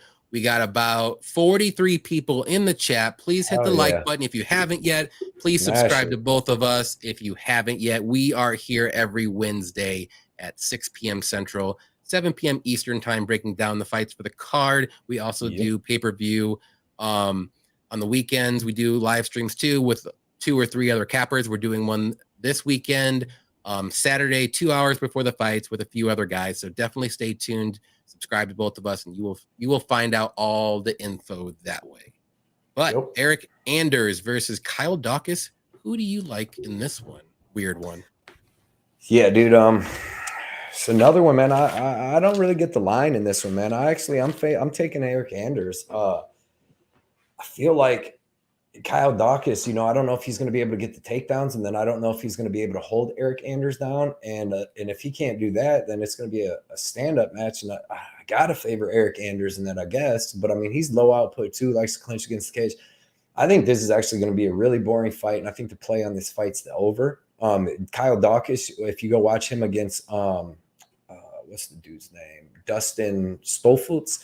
When he couldn't get the takedowns, all he did – clinched him up against the cage, you know what I mean? Because his striking isn't all that great. So he just clinched him up against the cage and held him there. And that's what Eric Anders likes to do too. So I don't know, man. I think that this fight's going to be kind of boring. I don't think that there's really going to be a finish. Now, if Daucus can get Eric Anders down and hold him down, he can get a finish because Eric Anders, I mean, he got submitted in a grappling by Petrosky, but I mean, Petrosky's a beast. But is he a beast now? I mean, in grappling, he's got a little cardio. Hey, you see, hey, I don't care. Anybody that was watching that Petrosky Wellington Turman fight in that second round, he was like, oh, fuck. Because you seen Petrosky falling off cliff. Somehow he toughed it out and came back in that third. He has a different like He looked good. cardio He looked good. grappling. Yeah, he looked good in that third round. But well, Wellington I'm Turman. just fucking with you, dude. Sorry. Yeah, Wellington's the one that gassed out though. But yeah, we should have man, done a shoey bet on that. Damn it. I ain't doing no shoe in Wellington damn turn. I do one with when I get like a Poirier or something like that. I gotta get a good Holtzman and Guida. What's up with you and Patrick? Don't Patrick owe you a shoey? Yeah, Patrick said he's gonna pay his debts. I believe him. I don't know when, but he said he'll jump in a live stream with us and do it. So hell yeah, we need that. I need to see. I'm doing a show with Patrick tomorrow on his channel nice. at 6. Oh, it's tomorrow. It's not tonight. No, yeah, tomorrow. He usually does it tonight. Yeah, we're doing this. Then I got to go to work. But yeah, man. Yeah. So everybody check that out tomorrow too at 6:30 Eastern. But yeah, who do you like, Anders? Yeah, I'm taking Anders, and I see the price keep going up, but I don't think the Daucus is all that good, and I don't think Anders is all that good either. So I think this is going to be kind of a close, sloppy fight. And another thing is Daucus just got his face broke like 6 months ago. Literally had to have plates put in. UFC Austin. Yeah. So you know what I mean? He might not want to get hit in that. And Eric Anders has looked good since he went to Fight Ready. He had also did some stem cell stuff with his neck, and he's just looked a little better. I thought he beat Park. I had a big bet on Park last time, and I thought Eric Anders beat him. When it went to the judges, I'm like, yeah. I'm like, no, it was Park all day. They started going split decision. I'm like, wait, ain't no way. They're going Martin Boudet him. And they did. I think that was Park, he could beat Daucus, dude. I think that was one of the split decisions that I actually won out of like 90 that I lost. And I'm like, this is bullshit. Yep. So, man, give me Anders as a giant dog, especially around plus 190, plus 200, man. Yeah. Daucus isn't that great, dude. Like, yeah, to be that big of a favorite. He ain't just going to go out, take him down, and choke him out like Jamie Pickett. So give me Anders. I agree. No bet, though. Yeah, I agree with you with everything, but I'm going to go on the Daucus side. This is going to be a very boring fight. I just don't think both these guys just aren't the greatest fighters. Like, striking wise, I mean, yeah, Anders is going to have the power advantage, but Daucus isn't the worst striker.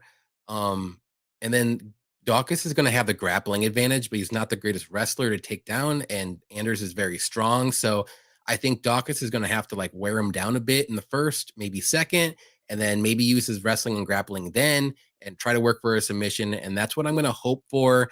That's where my mind's at with my prediction. No bets on this fight. I'm not doing overs. I'm not doing money lines. No, nothing. I think this is going to be a weird fight. I don't like the lines. If you want to bet on someone, like Cody said, I would do Anders money line because he's plus 180, 190 or so around there. And yeah, this is just such a weird fight. But I will say Daucus will have the grappling advantage, and Anders might have like the power advantage on the feet. So that's about what I go with. And I don't know who's going to win, but I'm going to go with Daucus, and hopefully he doesn't let me down, but no bet. 23 MMA says Daucus face is still broken, potentially could get rebroken. Shafiq said Daucus brothers fighting a few weeks apart. Yep. I'm hoping Daucus subs that gas bag Anders late. I think that's what he's gonna do or could do. If not, I can see him winning a very close decision. Absolutely no bets on this fight. No confidence on either guy. But if I had to pick, I got to go with Daucus by decision. That's not bad. Andy has no bets on this. I wouldn't either. MPTV said, I did weird MMA math with this one. I think Anders would have did better against Dolidze than Daucus would have. Yeah, I can see that. Pink Floyd, Johnny always cracked me up. I try to have fun with everybody. Any action, Effie said, no way I can lay chalk on Daucus here at this price, especially considering he's got his face smashed. Yeah, that was bad. Just my 2 cents. What's up? He said, sup, Blood Money, and sup, Johnny. What's up? Thanks for coming out. Took a shameful flyer on Anders to re-break Kyle's face. That's not a shameful. It's actually a pretty decent bet. I think that's the way to go if you want to bet this fight. Yeah, definitely. Mushroom said Anders. There we go. And Bunny Hunter said, I would encourage you guys to rewatch tape on these fighters. I think there is value here. Okay. On what fighters?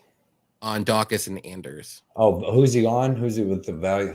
I don't know. I mean, I'm gonna look back here, see if he said. Who are you on, Bunny? I don't know who you're on. Must be on Anders. Gabriel, what's up? He said, what's up? what's up, Favorite my boys? Done Navajo. crying over the losses back at. All right, there we go. Favorite Arizonan right there, dude. Yep. All right. So the poll has Anders 53%. So it's very, very close. I think that's about right. I don't think the line should be where it's at. That's what I was saying when you were gone. Yep. Tell me again about that surgery and Daucus. He's on Daucus. Okay. So let's go to the next one here. Start of the main card. Jack Hermanson versus Roman Dolidze. I think it's my turn. I really like Jack's chances against Brunson. I thought he was going to be able to piece him up on the feet. And if he did get taken down, he'd be okay. I was not worried one bit. But now Dolidze is here. I know it's on short notice, but man, he is on a roll right now. Recency bias, yes, maybe. But he is a monster. And I'm going to go roll the dice. No bets on Dolidze to win here. I think he can get the knockout on Jack. I think Jack will have the better technical striking, but Dolidze is going to have the power, maybe even the explosiveness, the strength. If he wants to get this fight to the ground, I think he'll be able to. He's got very good grappling. He can match Jack's. Maybe it could be better. Wrestling, like I said, I think it's going to be on par. It's just technical striking versus power striking, if you want to say on the feet. But give me Dolidze. I think he's more explosive. I think he's more dangerous, and he's on a roll. Jack's he's on a roll too. I'm not going to count him out here, but this is a very close fight. And in a very close fight, just like last one, I'm going to go with Dolidze. I think he's the underdog. I think he's the more dangerous fighter here. So give me Dolidze, and no bet though. This is going to be a very fun fight to watch, but I really wanted to bet Hermanson versus Brunson so bad though. I was gonna put like 2 units down or 3 units down on him. Yeah, man. This is another just crazy one. I'm gonna pick. I picked on my video, and it came out the day before I did my video, because I did my video earlier last week. But I went with Dolidze. I'm gonna go with Dolidze because I think that he can hurt Jack at some point too. But then the bigger cage, all that. Dude, I can also see Jack getting that decision and just piecing him up, landing his takedowns. And that's because by the second and third round, I don't think Dolidze would be as dangerous on the ground. So maybe Jack goes for some takedowns and stuff. But he's got the jiu-jitsu to hang with him. But it's just the power. Like, Jack usually doesn't do that good against huge power punchers like Jared Cannonier or Thiago Santos, big dudes like that. Not to say that Dolidze's that, but man, the dude hits hard. Dude hits hard in a clinch, and he's dangerous on the ground. But I'm staying away from this. I see people liking, if you like Jack, just probably pick him by decision. I don't see him finishing Dolidze, No, I don't think so either. Like I've seen other people saying this week, like the only person finishing him is Cheyenne. So that's very true. Man. I like the over in this fight. I really do, but I don't know on this fight. I picked Dolidze. I can see him either getting the knockout or Hermanson getting the decision. So I don't know. This one's another one I'm staying away from. Yep. I guess, just like Thomas, I still believe the experience will help Jack here get the W, but damn, my lock was Jack against Brunson. Dude, I was going to hammer the line on Jack because Brunson, 1 round, that's it. Yeah. That's all he's got. Yeah. So, man, dude. But yeah, this is going to be a close one, and I can see it go either way. I think Jack decision or Roman Dolidze inside the distance. So, however you want to bet it, I'm not betting this one. It's going to be close, but I'm just going to go with the guy who's a little bit more dangerous, has more power, and I wouldn't want to step in the ring with more. So, yeah, definitely. Dirty Red said Dolidze won't allow Jack to do the Chris Curtis thing all over again. Yeah, I don't think he will either. Yeah, that's the thing I'm thinking is he's going to go at him throwing bombs, dude, and I don't know, man. It's going to be good. Adrian, what's up? He said Jack finished. That would be crazy. Maybe 3rd round. Maybe if Dolidze gasses out a bit, I could see. Yeah, maybe. But even then, though, I don't know. I know he's on short notice. Dolidze in 2 weeks. It's just he's so dangerous, dude. Dolidze is so dangerous. It's so hard to pick one or the other. Yeah, we probably got to hurry on these other 4 fights, though. Okay. I think we still have 4 left. Let's go. Tuivasa versus Pavlovich. Who do you got here? Dude, like I said, there's a lot of fights on there. There's 15 fights, but different ones you choose to actually bet on and pick. Not betting on this one. I kind of want to now, though. The line's so huge, but I'm actually going to pick Ty, dude. He looks small, though. I seen him look like he lost some weight. Somebody posted something about he was like taking his pictures with the shoey thing in his fight shorts and looked like a 205er. But I think he's going to be faster. And I think if this is a fight of these dudes standing up, like punching each other to see, I think that Ty's tougher than Pavlovich. I think that what Ty did to Cyril Gane in the 3rd round would end Pavlovich. I think if Ty knocks Pavlovich down one time, Pavlovich ain't getting up. He's like a turtle on his back. You seen with Alistair Overeem when he took him down. Plus, Pavlovich would throw crazy shots, wild shots. Even with Derek Lewis, when he hit him one time, he hurt him, and then he just went to go for the finish. And sometimes Derek Lewis plays like he's not, like he's hurt, and he's not, and crushes. Because I bet Pavlovich big, and I'm like, oh, slow down. But then he ended up getting the win. But man, I don't know, dude. I just think that Ty knows how to close range. Good. He switched stances. He'll go into southpaw to like get inside the pocket. And I just think that what he did, he looked really good against Cyril Gane. If he can look at what he did against Cyril Gane, look that good, I think he could beat Pavlovich. I just don't think Pavlovich's chin is as good as him. But I'm not gonna bet it. I would like to bet Ty at plus 200 though, man. I really like the under. I know the under 1.5 is a pretty good line, but man, I don't know, man. I just think Ty has a harder head. And I think if they're both exchanging punches and hurt each other, I think that he could finish Pavlovich. But I can also see Pavlovich hitting him, finishing him. So another fight I'm staying away from, but give me the underdog in this. Yeah. Ty's more experienced. Like he's beating the way better people too. I mean, who's Pavlovich knocked out? Like Green, he knocked out Maurice Green, somebody else, and then Derek Lewis. Obviously that one was pretty decent, but who else has he beat? Dare I say MMA math? Who finished Derek Lewis first? As in, like, quicker. Yeah, but I mean, at least Tai Tuivasa took some shots from Derek Lewis, and he showed. You know what I mean? When Derek Lewis took him down, he was getting up, and Derek Lewis was crushing him. He showed he can take them shots and keep going. I don't know if Pavlovich is that tough, dude. So, and that's another thing is Ty coming back early does suck because he did get, but he didn't get like. He got brutally knocked out by Cyril, but I feel like he got more hurt from his fucking body than anything. You know what I mean? Because he was taking them kicks up the middle and shit. But I just feel like, all right, when he dropped, he's the only dude I've ever seen get in close enough and drop Cyril Gane. Francis couldn't do it. Derek Lewis couldn't do it. Volkov could. None of these guys could do it. And Ty was able to do it. The only difference is with Cyril Gane and Pavlovich is when Cyril Gane hit the fucking ground, he's athletic as fuck. So he bounced right back up, right? Before Ty could get on top of him and finish him. I don't think Pavlovich is that quick. The dudes with his long arms, like I think Ty gets in him. I think Ty touches him. I think Ty's tougher and more durable than him. You know what I mean? But I don't know. We'll see, man. He's gonna have to show it.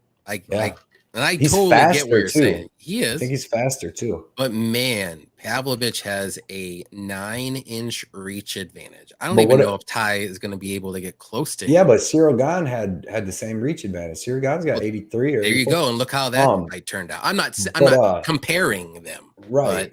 Yeah, in a way, I am. But going back to your thing, dude, this fight started off a pick'em.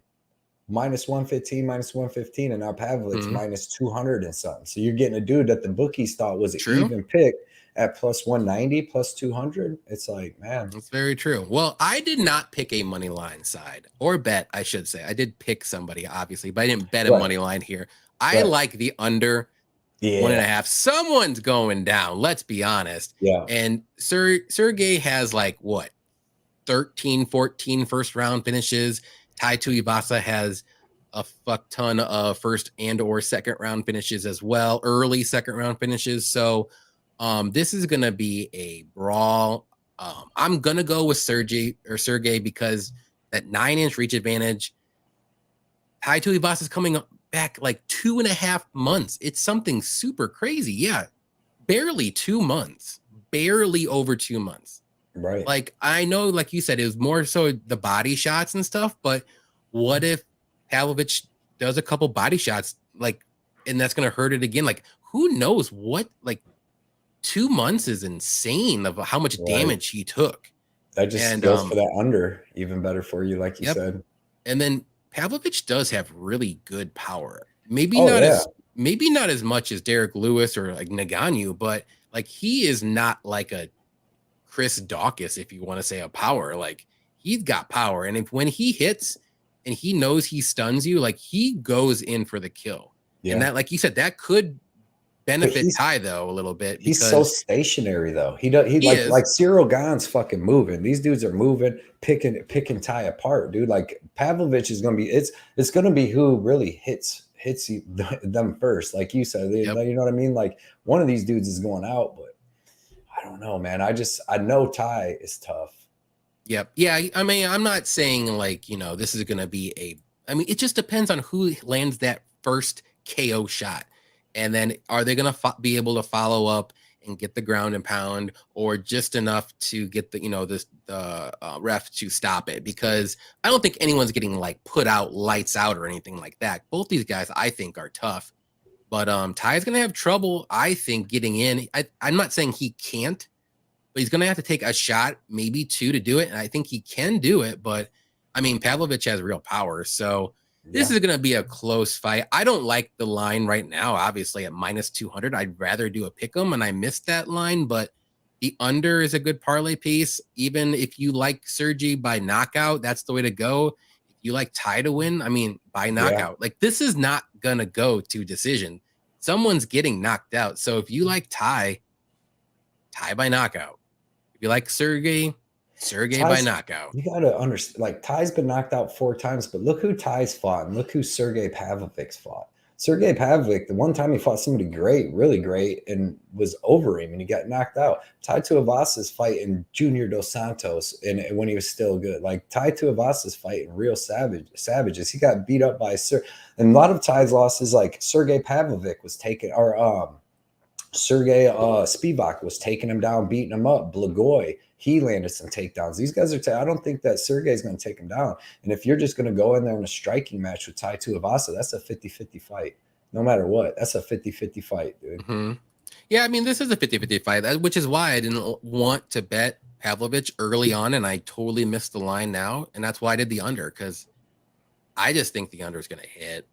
I mean, both these guys are going to go for it. At least if one of them go for it, the other one will capitalize on that other person. So I don't think this is going to be like a Derek Lewis kind of thing where he kind of just like stays there and waits and like, no, both these guys are going to go in the center of the ring and they're going to go for it. They're not going to wait around too much. Dude, Pavlovich barely has a legit win in the fucking UFC. He beat up an old Derek Lewis that's been getting finished. Before that, he beat Shamil Abubragwadov, whatever. You know, that bum dude, right? Then he beat Maurice Green, not the UFC. Then he beat Marcelo Gallon. You know what I mean? Who has this dude ever beat? Ever. Well, here's a good thing that Mushroom said. How much time did Tuivasa actually have to recover then to train? 2.5 months. Less than that. I mean... But he's a heavyweight. This ain't gonna be a technical. Like he don't need to get his takedowns and shit. And he just needs to come out and throw bombs. And I think he's faster, and I think that he's tougher than Pavlovich.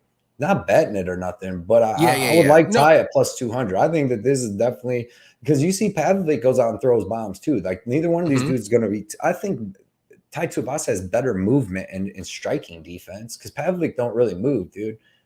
But we'll see, man. It's gonna be fun. This one's gonna be fun. But in the end, someone's drinking out of shoe. That's right. Someone's drinking out of shoe, and it's gonna be Tai Tuivasa. As long as it's under, I'm okay with that. Next fight is Mateus Nicolau versus Matt Schnell. I'm gonna go with Nicolau here. I know he's not the most fun fighter to watch, but he's very technical. We've seen it in UFC Columbus. He's good striking. He's got good grappling, but he's more so a striker. He likes to stay on the feet. And man, Schnell is just a wild card. I don't know if I can pick him. Like I know he won his last fight, but man, he was down and out 3 or 4 times in that fight and somehow won. He's been submitted. He's got kind of questionable fight IQ, if you want to say. And I just think Nicolau right now is the better fighter. Even if it's going to be a boring fight, I think he'll be able to outstrike Schnell. And even on the ground, I think he's better too. So give me Nicolau. I have him in a parlay. I'm very confident that he wins. A very boring decision. What about you? Yeah, I'm with you on that. It's going to be a close, boring decision. I bet the over. I really like the over in this. Matt Schnell, everybody says he's chinny. He's been knocked out one time in the last 5.5 years, and that was against Alexander Pantoja. He's fought like 9 times or 8 times, and he's been knocked out one time. And Pantoja is a savage, and they went out there and went at it. You know how Pantoja comes at you in the first second. Pantoja's a beast, dude. He's going to be a champion. He's a freaking beast. So that's the only knockout loss he's had in 5.5 years, right? He got submitted by Brandon Royval. Them are 2 different styles. Them are dudes. Them are both. They just come out to kill you, and you either got to kill them or they kill you. Yep. Matheus Nicolau's not that. Matheus Nicolau's won the last 6 of his 7 wins are by decision. He hasn't finished anybody in 3.5 years. He's had 7 fights in the UFC. Only one time has he landed over 65 significant strikes in them 7 fights. He uses speed movement, sticks to the outside, skirts around the cage, lets you come at him, hits you with a couple counter shots, hits you with some leg kicks. 3rd round, he can use some takedowns in wrestling, but I think this is going to be a boring stand-up fight where Matt Schnell is trying to walk him down. Matheus is moving, boom, hits him with a leg kick. If you go watch Matt Schnell, 2 of his last 4 fights have went to decision. Rogerio Bontoran and Tyson Nam. And I think this fight's going to be a boring stand-up fight like that because Schnell's not taking him down and submitting him. Matheus Nicolau, I doubt he could use his wrestling, but I doubt he's going to submit Schnell. Schnell's got good submission defense. But I don't even think it's going to go to the ground like that much. So I really like the over in this fight. I think I got it at -140. I didn't like it. I've seen it on other sports books at -120. But my casino just would not drop it. And I don't know if that's just what it started at, but yeah, man, I really like the over in this. Like, I think it's going to be a boring stand-up match. Go watch any of Nicolau's fights with Tim, what's his name? Elliott? Tim Elliott, any of his fights. His fight with David Dvorak, boring as shit. Tim Elliott, boring as shit. He did knock down Dvorak in the 2nd round, though. Yeah, he knocked him down. But, I mean, you've seen the last fight. Matt Schnell took 30 punches to the face. But I don't know if he's going to be able to take as much as damage as he took that fight, though. But he takes damage good in fights, man. Even go watch that Pantoja fight, bro. He was putting heat on Pantoja in that fight. But it's all the different Schnell you get. It's just the whole style matchup. Matheus Nicolau doesn't go out and go after you and try to finish you and fucking go nuts. He lets you chase him around. He picks the shots. So, like, it's going to be a boring fight. I got that over, and I really, really, really like it. I really like it. Yeah, I like the over, Joe. I think Nicolau will win an easy decision.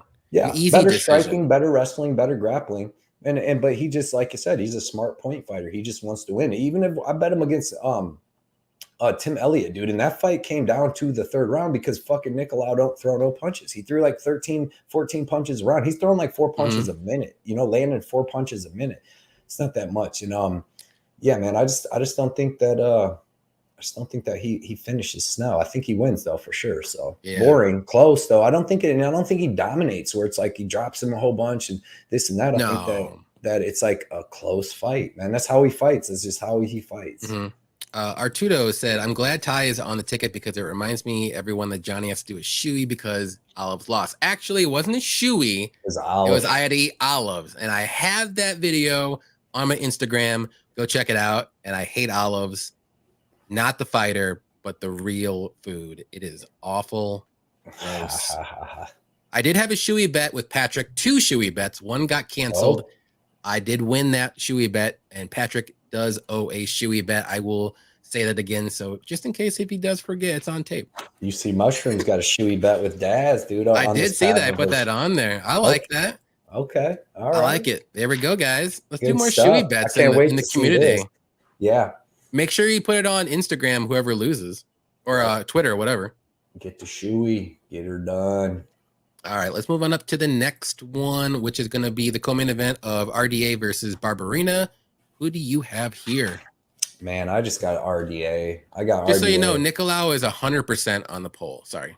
Okay. Yeah, because, I mean, I don't really see Schnell finishing Nicolau at all. And on this main event, co-main event, though, I'm taking RDA. This is a huge step down in competition. I know he's going up to 170. I know he just got knocked out by Fiziev a couple months, like a little while ago, but like Fiziev and Barberena, he was like beating Fiziev up until that. The Santos's grappling is going to be too good for Barberena. You've seen Barberena get taken down by Jason Witt, held down and stuff, taken down by Matt Brown. He gets taken down by everybody he fights, and it's not even close. Like, he doesn't even like defend the fucking takedowns. But with RDA is going to take him down and hold him down. So I don't know, man. I'm all over RDA here. I think he gets I don't think he gets the finish. You know, Barberena's pretty tough. He's squirmy, but I think he gets the dominant win. Even if this fight would stay standing, I think that RDA has just as good, if not better, striking. Yep. Not worried about Barberena's power. None of that. It's a step down. So give me RDA with the grappling in this fight. Line's huge, but it's huge because of the grappling edge. So.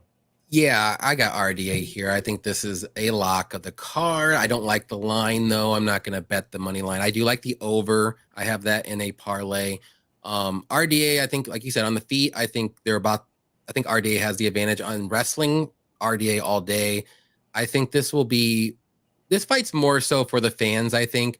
And I think they're going to put on a good show for the fans. Kind of like the, was it Barberena versus Matt Brown? Right. In UFC Columbus? Yeah. That was the fan fight, and even though I thought Matt Brown won. But I think this is one of those fights, and I think it's going to go to decision. If RDA uses his wrestling, he's just going to stay on top and work ground and pound, and Barberena will maybe get up or just stay safe, and he has no answer on the ground. But on the feet, it'll be fun. No one's knocking each other out. Yeah, I like the over. Give me RDA. That's about it. But yeah, this is going to be a fun fight just to watch as a fan. Yeah. And, yeah, I mean, to beat Brian Barberena, it's almost like the Scott Holtzman thing too, is where, you need a good cardio, you know. Barberena uses his cardio as like a weapon usually in his fights, but RDA, phenomenal cardio, 3 rounds. I mean, this dude's been fighting 5 rounds his whole life. So exactly. Yeah. I'm all over RDA. Dr. Thug said, "Why do you hate olives so much? Please explain in detail. I've never met anyone who hates olives." I hate them too. Are you talking about the food or Charles Oliveira? Because I love Charles Oliveira. He's my favorite fighter. I have a million cards. I have a T-shirt. I could go all day. I love Oliveira. That was why the bet happened, because I said something in the chat where I hate olives, as in like the food. And someone's like, if Oliveira loses, you need to eat olives. I'm like, fine, I'll do it. They had a giant one too. And it was bad. It was a green one. It was not good. But I don't hate Oliveira. I just hate olives as a food. I just don't like it. One of those things. I mean, I like mushrooms. I know people hate mushrooms. I like anchovies. I know a lot of people hate anchovies, but I just can't do olives. I don't know why. I hate anchovies. I hate anything other mushrooms, all the texture, slimy shit like that. Yeah. And the weird thing that is little weird red dog wiener looking thing out the olive too, dude. And it just I know. Well, we were at the distillery or whiskey place, and I saw an olive there, and I'm like, I told my wife, I was like, should I just do it now? And she's like, do what? I'm like, my bet, because I have to do it. She's like, oh yeah, I'll tape it. It's like she's ready to go because she knows I hate olives. The worst, dude. They're the worst taste ever. It is terrible. All right, we'll go on to the main card here because Cody has to work. We're gonna go Stephen Wonderboy Thompson versus Kevin Holland. I will let you start this one out. Go ahead. Yeah, man. I can't wait to watch this fight. It's going to be a really good stylistic matchup. Seen a video today of Wonderboy and Kevin Holland meeting. Even though Wonderboy was in slides and Holland was in shoes, man, he looked a lot bigger, like a lot taller and stuff than Wonderboy. But yeah, man, this is another tough fight to call because it's like it's going to be a standing mat fight, right? I don't see Kevin Holland wanting to wrestle Wonderboy down, but Wonderboy's really good at standing. We don't see him losing too many standing fights. You know, he beat up Jeff Neal and Vicente Luque standing, so he looked really good at that. That was about 2 years ago, but looked really good in that. Kevin Holland, really good striking, long striking, really good power. He'll eat one to give one. He's got a really good chin. This is going to be a good fight. I'm taking Kevin Holland because I just think eventually that he's going to be able to take Wonderboy stuff, and eventually he's going to be able to crack Wonderboy. Maybe get like a club and sub because it's weird. This is another tough fight to call because Wonder Boy's only been knocked out one time in like what? How many fights? He's got 23 MMA fights, and then he had like 59 kickboxing fights. So you're talking like 90 fights. The dude's been knocked out one time. So can we be sure that Kevin Holland's going to be able to knock him out? You know what I mean? And then because Kevin Holland's gone to the decision with the other people up at 185 that he wasn't knocking out. It's just weird. I think it's wonder, like you watch them old fights of Wonder Boy with Jeff Neal and Luke, and he dominates them. You know what I mean? Using his range, kicking them, boom, and just staying out. Because he knows with Kevin Holland, really, you only got to watch out for that left hand. You know, he's got a nice right hand too, but it's not like Kevin Holland's throwing a ton of leg kicks, ton of head kicks. Like this is going to be another close fight, and I kind of like the over. For what I just said, obviously, look, Wonder Boy hasn't knocked anybody out in I believe 7 years. I believe, yeah, hasn't had a KO in almost 7 years. Last one was Johnny Hendricks, and he's only been knocked out one time. So I don't think he's knocking out Kevin Holland. And the stats say in 90 fights, he's only been knocked out one time. The odds are Kevin Holland ain't knocking him out. So, man, I guess I'm gonna go with the over, and then I'm gonna go with Kevin Holland just being 10 years younger. He's in that 10 years younger range. He's probably gonna have more speed. He's the more up and coming guy. Got more momentum on his side, but obviously, you know, Stephen Wonderboy Thompson's momentum was taken because of grapplers. So I don't know, man. I'm taking Kevin Holland. I don't got a bet on this either. I do like the over because, like I said, 90 fights, he's been knocked out one time, and that was on a weird Superman punch off the cage by Anthony Pettis. You know what I mean? So I don't know, man. This is going to be a great. I just stayed away. I'm going to watch this as a fan, but I can see Wonderboy outpointing him, and then I can see Kevin Holland maybe cracking Wonder Boy at some point, getting a club and sub or something like that. But otherwise, I could just see it being a nice point striking karate match. Kevin Holland comes from like a karate kung fu, like was his first thing too. So these dudes might point fight. And I'm taking Holland. Like I said, I'll take Holland in the over. Yeah. Yeah. I like Holland here. Yeah. I like Holland, and I'm actually pretty confident. I'm not saying he's a lock by any means, but I'm pretty confident he wins this one. He's just, like, Holland versus strikers, like even if he looks bad in the first or second round, he somehow gets it done no matter what, especially against aging strikers too. And I'm not saying Thompson's, you know, terrible by any means. He's always tricky. He has a tricky style. He's very rare, if you want to say, but man, Holland's going to have that reach advantage like he always does. He's got the power, death touch, if you want to say, in his striking. He's 6-inch reach advantage and 3-inch height advantage. Got the age, like you said. Actually, he's going to have the better grappling and wrestling if he even wants to try to do that. Maybe in the later rounds when, you know, if he gets to the third round, whatever, maybe he tries to go for takedowns. Maybe he tries to take the back of it or something like that. Who knows? So we know Wonder Boy is strictly a striker. He's going to stay at range, but Holland's going to have the bigger range. So how can you stay at range when Holland has the longer range, if you want to say? So to me, he's going to have to move a lot. Yeah. So yeah, I mean, I said Holland wins this one by a third or fourth round knockout. I do think eventually he will land that shot. Maybe he stuns him a bit, and maybe he gets that sneaky like club and sub too, because he does have decent submissions too. He does. And then maybe, and I looked up on our Instagram and some of our chats too. Like it was kind of sounding like in some interviews that Thompson was hinting that this might be his retirement fight. So I mean, take that with a grain of salt. Do your own research. I'm not saying it's true, but if that's the case, I mean, he's 39 years old. How much desire does Wonder Boy have to win this fight and to make one more run at it at 40 years old when I don't think he's going to be able to do it. And maybe I don't know. Like, to me, like, I think Holland has, if Thompson could grapple and or wrestle, I would give him more of a chance, but man, he can't. There's just no way. What about, or go ahead. Oh, I was gonna say just give me. I like Holland. I have him in a bet. I got him at -110 when it first came out because price.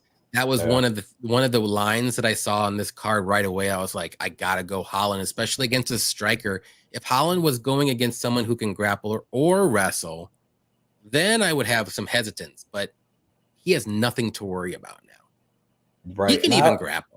I almost feel like another thing we should think about is like I feel like maybe Holland might have handpicked this fight too, because he took that short notice fight with Kamzat, and I'm sure the UFC's like, we'll hook you up. What do you want to do next? And let him pick. And he probably picked Stephen Wonderboy Thompson. You know what I mean? Because like that's usually what they do. You'll see a dude come in and fight somebody on short notice for him or something, and then the next fight they'll get like an easy fight. You know, that like the UFC would be like, all right, you took that ass whooping. Now here's like the easiest fight we can possibly give you. So yeah. So what you said Holland though. I picked him too just for that younger 10-year advantage. But man, it should be close, man.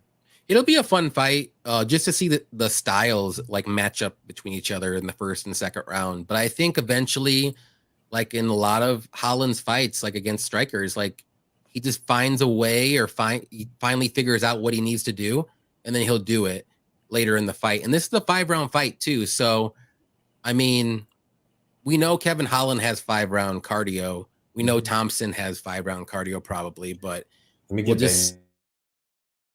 Oh, is he going to get baby blood? I didn't hear him. He kind of went out. But Pink Floyd said, I was eyeing those sub props too, but didn't place anything yet. Probably will now. Thanks, chat. Yeah, I like that sub. I think it's sneaky. I don't know what the odds are, but yeah, I think it's going to be, it's a possibility he gets that club and sub maybe. Let's see.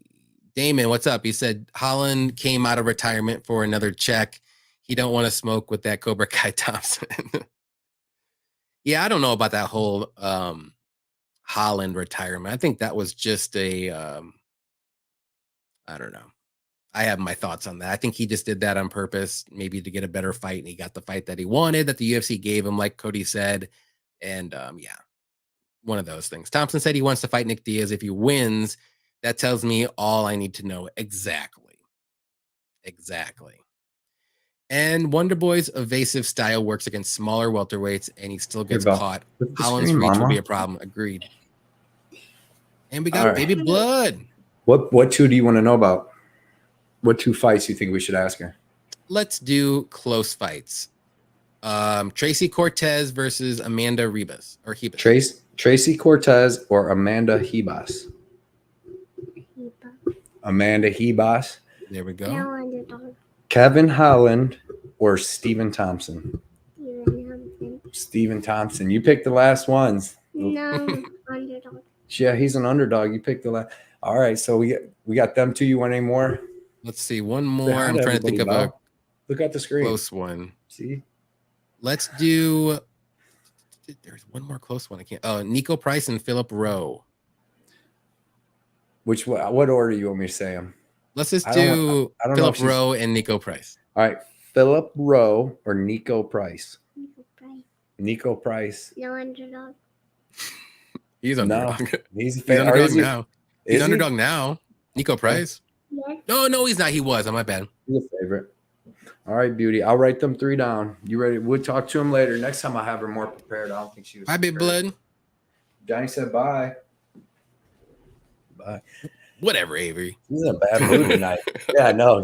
She's in a bad like, I don't mood. want to be here. She almost didn't even come in. I'm like, what's the deal? But all right, Cody, I'll let you go. 42 in the chat. Please hit the like button. Subscribe if you haven't. We're gonna do a live show early on Saturday, 2 hours before the fight. So definitely check that out as well. Anything else you want to say, Cody, before we jet? No, check us out.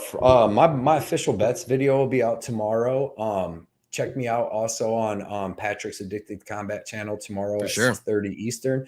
Check us out at 5 p.m. Eastern on Saturday on Johnny's channel. Yep.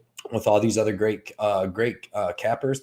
And then, next week's a pay-per-view week. So everybody, man, it's going to be some giveaways. There's going to be all kinds of stuff for Wednesday and Friday. So, or Wednesday. And I don't know if we're going to do the pay-per-view show Friday or Saturday, but if you want to, you know, I'm down. If it's up to you, it's your week. So, all right, you let me know and we'll make it happen.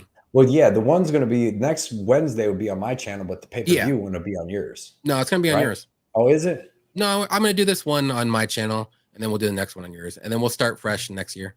Okay. All right. Yeah. All good. And then on Friday, on the 17th one, we'll come back on your channel because we're going to do an early one for that one too. So that works. Hell yeah. All right, boys. Everybody, appreciate everybody coming out, especially getting over 40 viewers again, man. You guys are awesome. 40 consistently all night. So thank you everybody for showing up, staying with us, interacting in the chat. Hope we answered a lot of everyone's questions. Hope you guys got some good bets from everybody, potential angles that you like. So we will see you Saturday. I was gonna say Friday. Saturday at 4 p.m. Central, 5 p.m. Eastern time. We will be back on my channel, and we will be talking about this all again with different people and different bets, and maybe we can get some more bets before the fight. More prop bets and stuff for everybody. All of them will be out by then. So exactly. all right, everybody. Take care. See y'all later. Later, guys.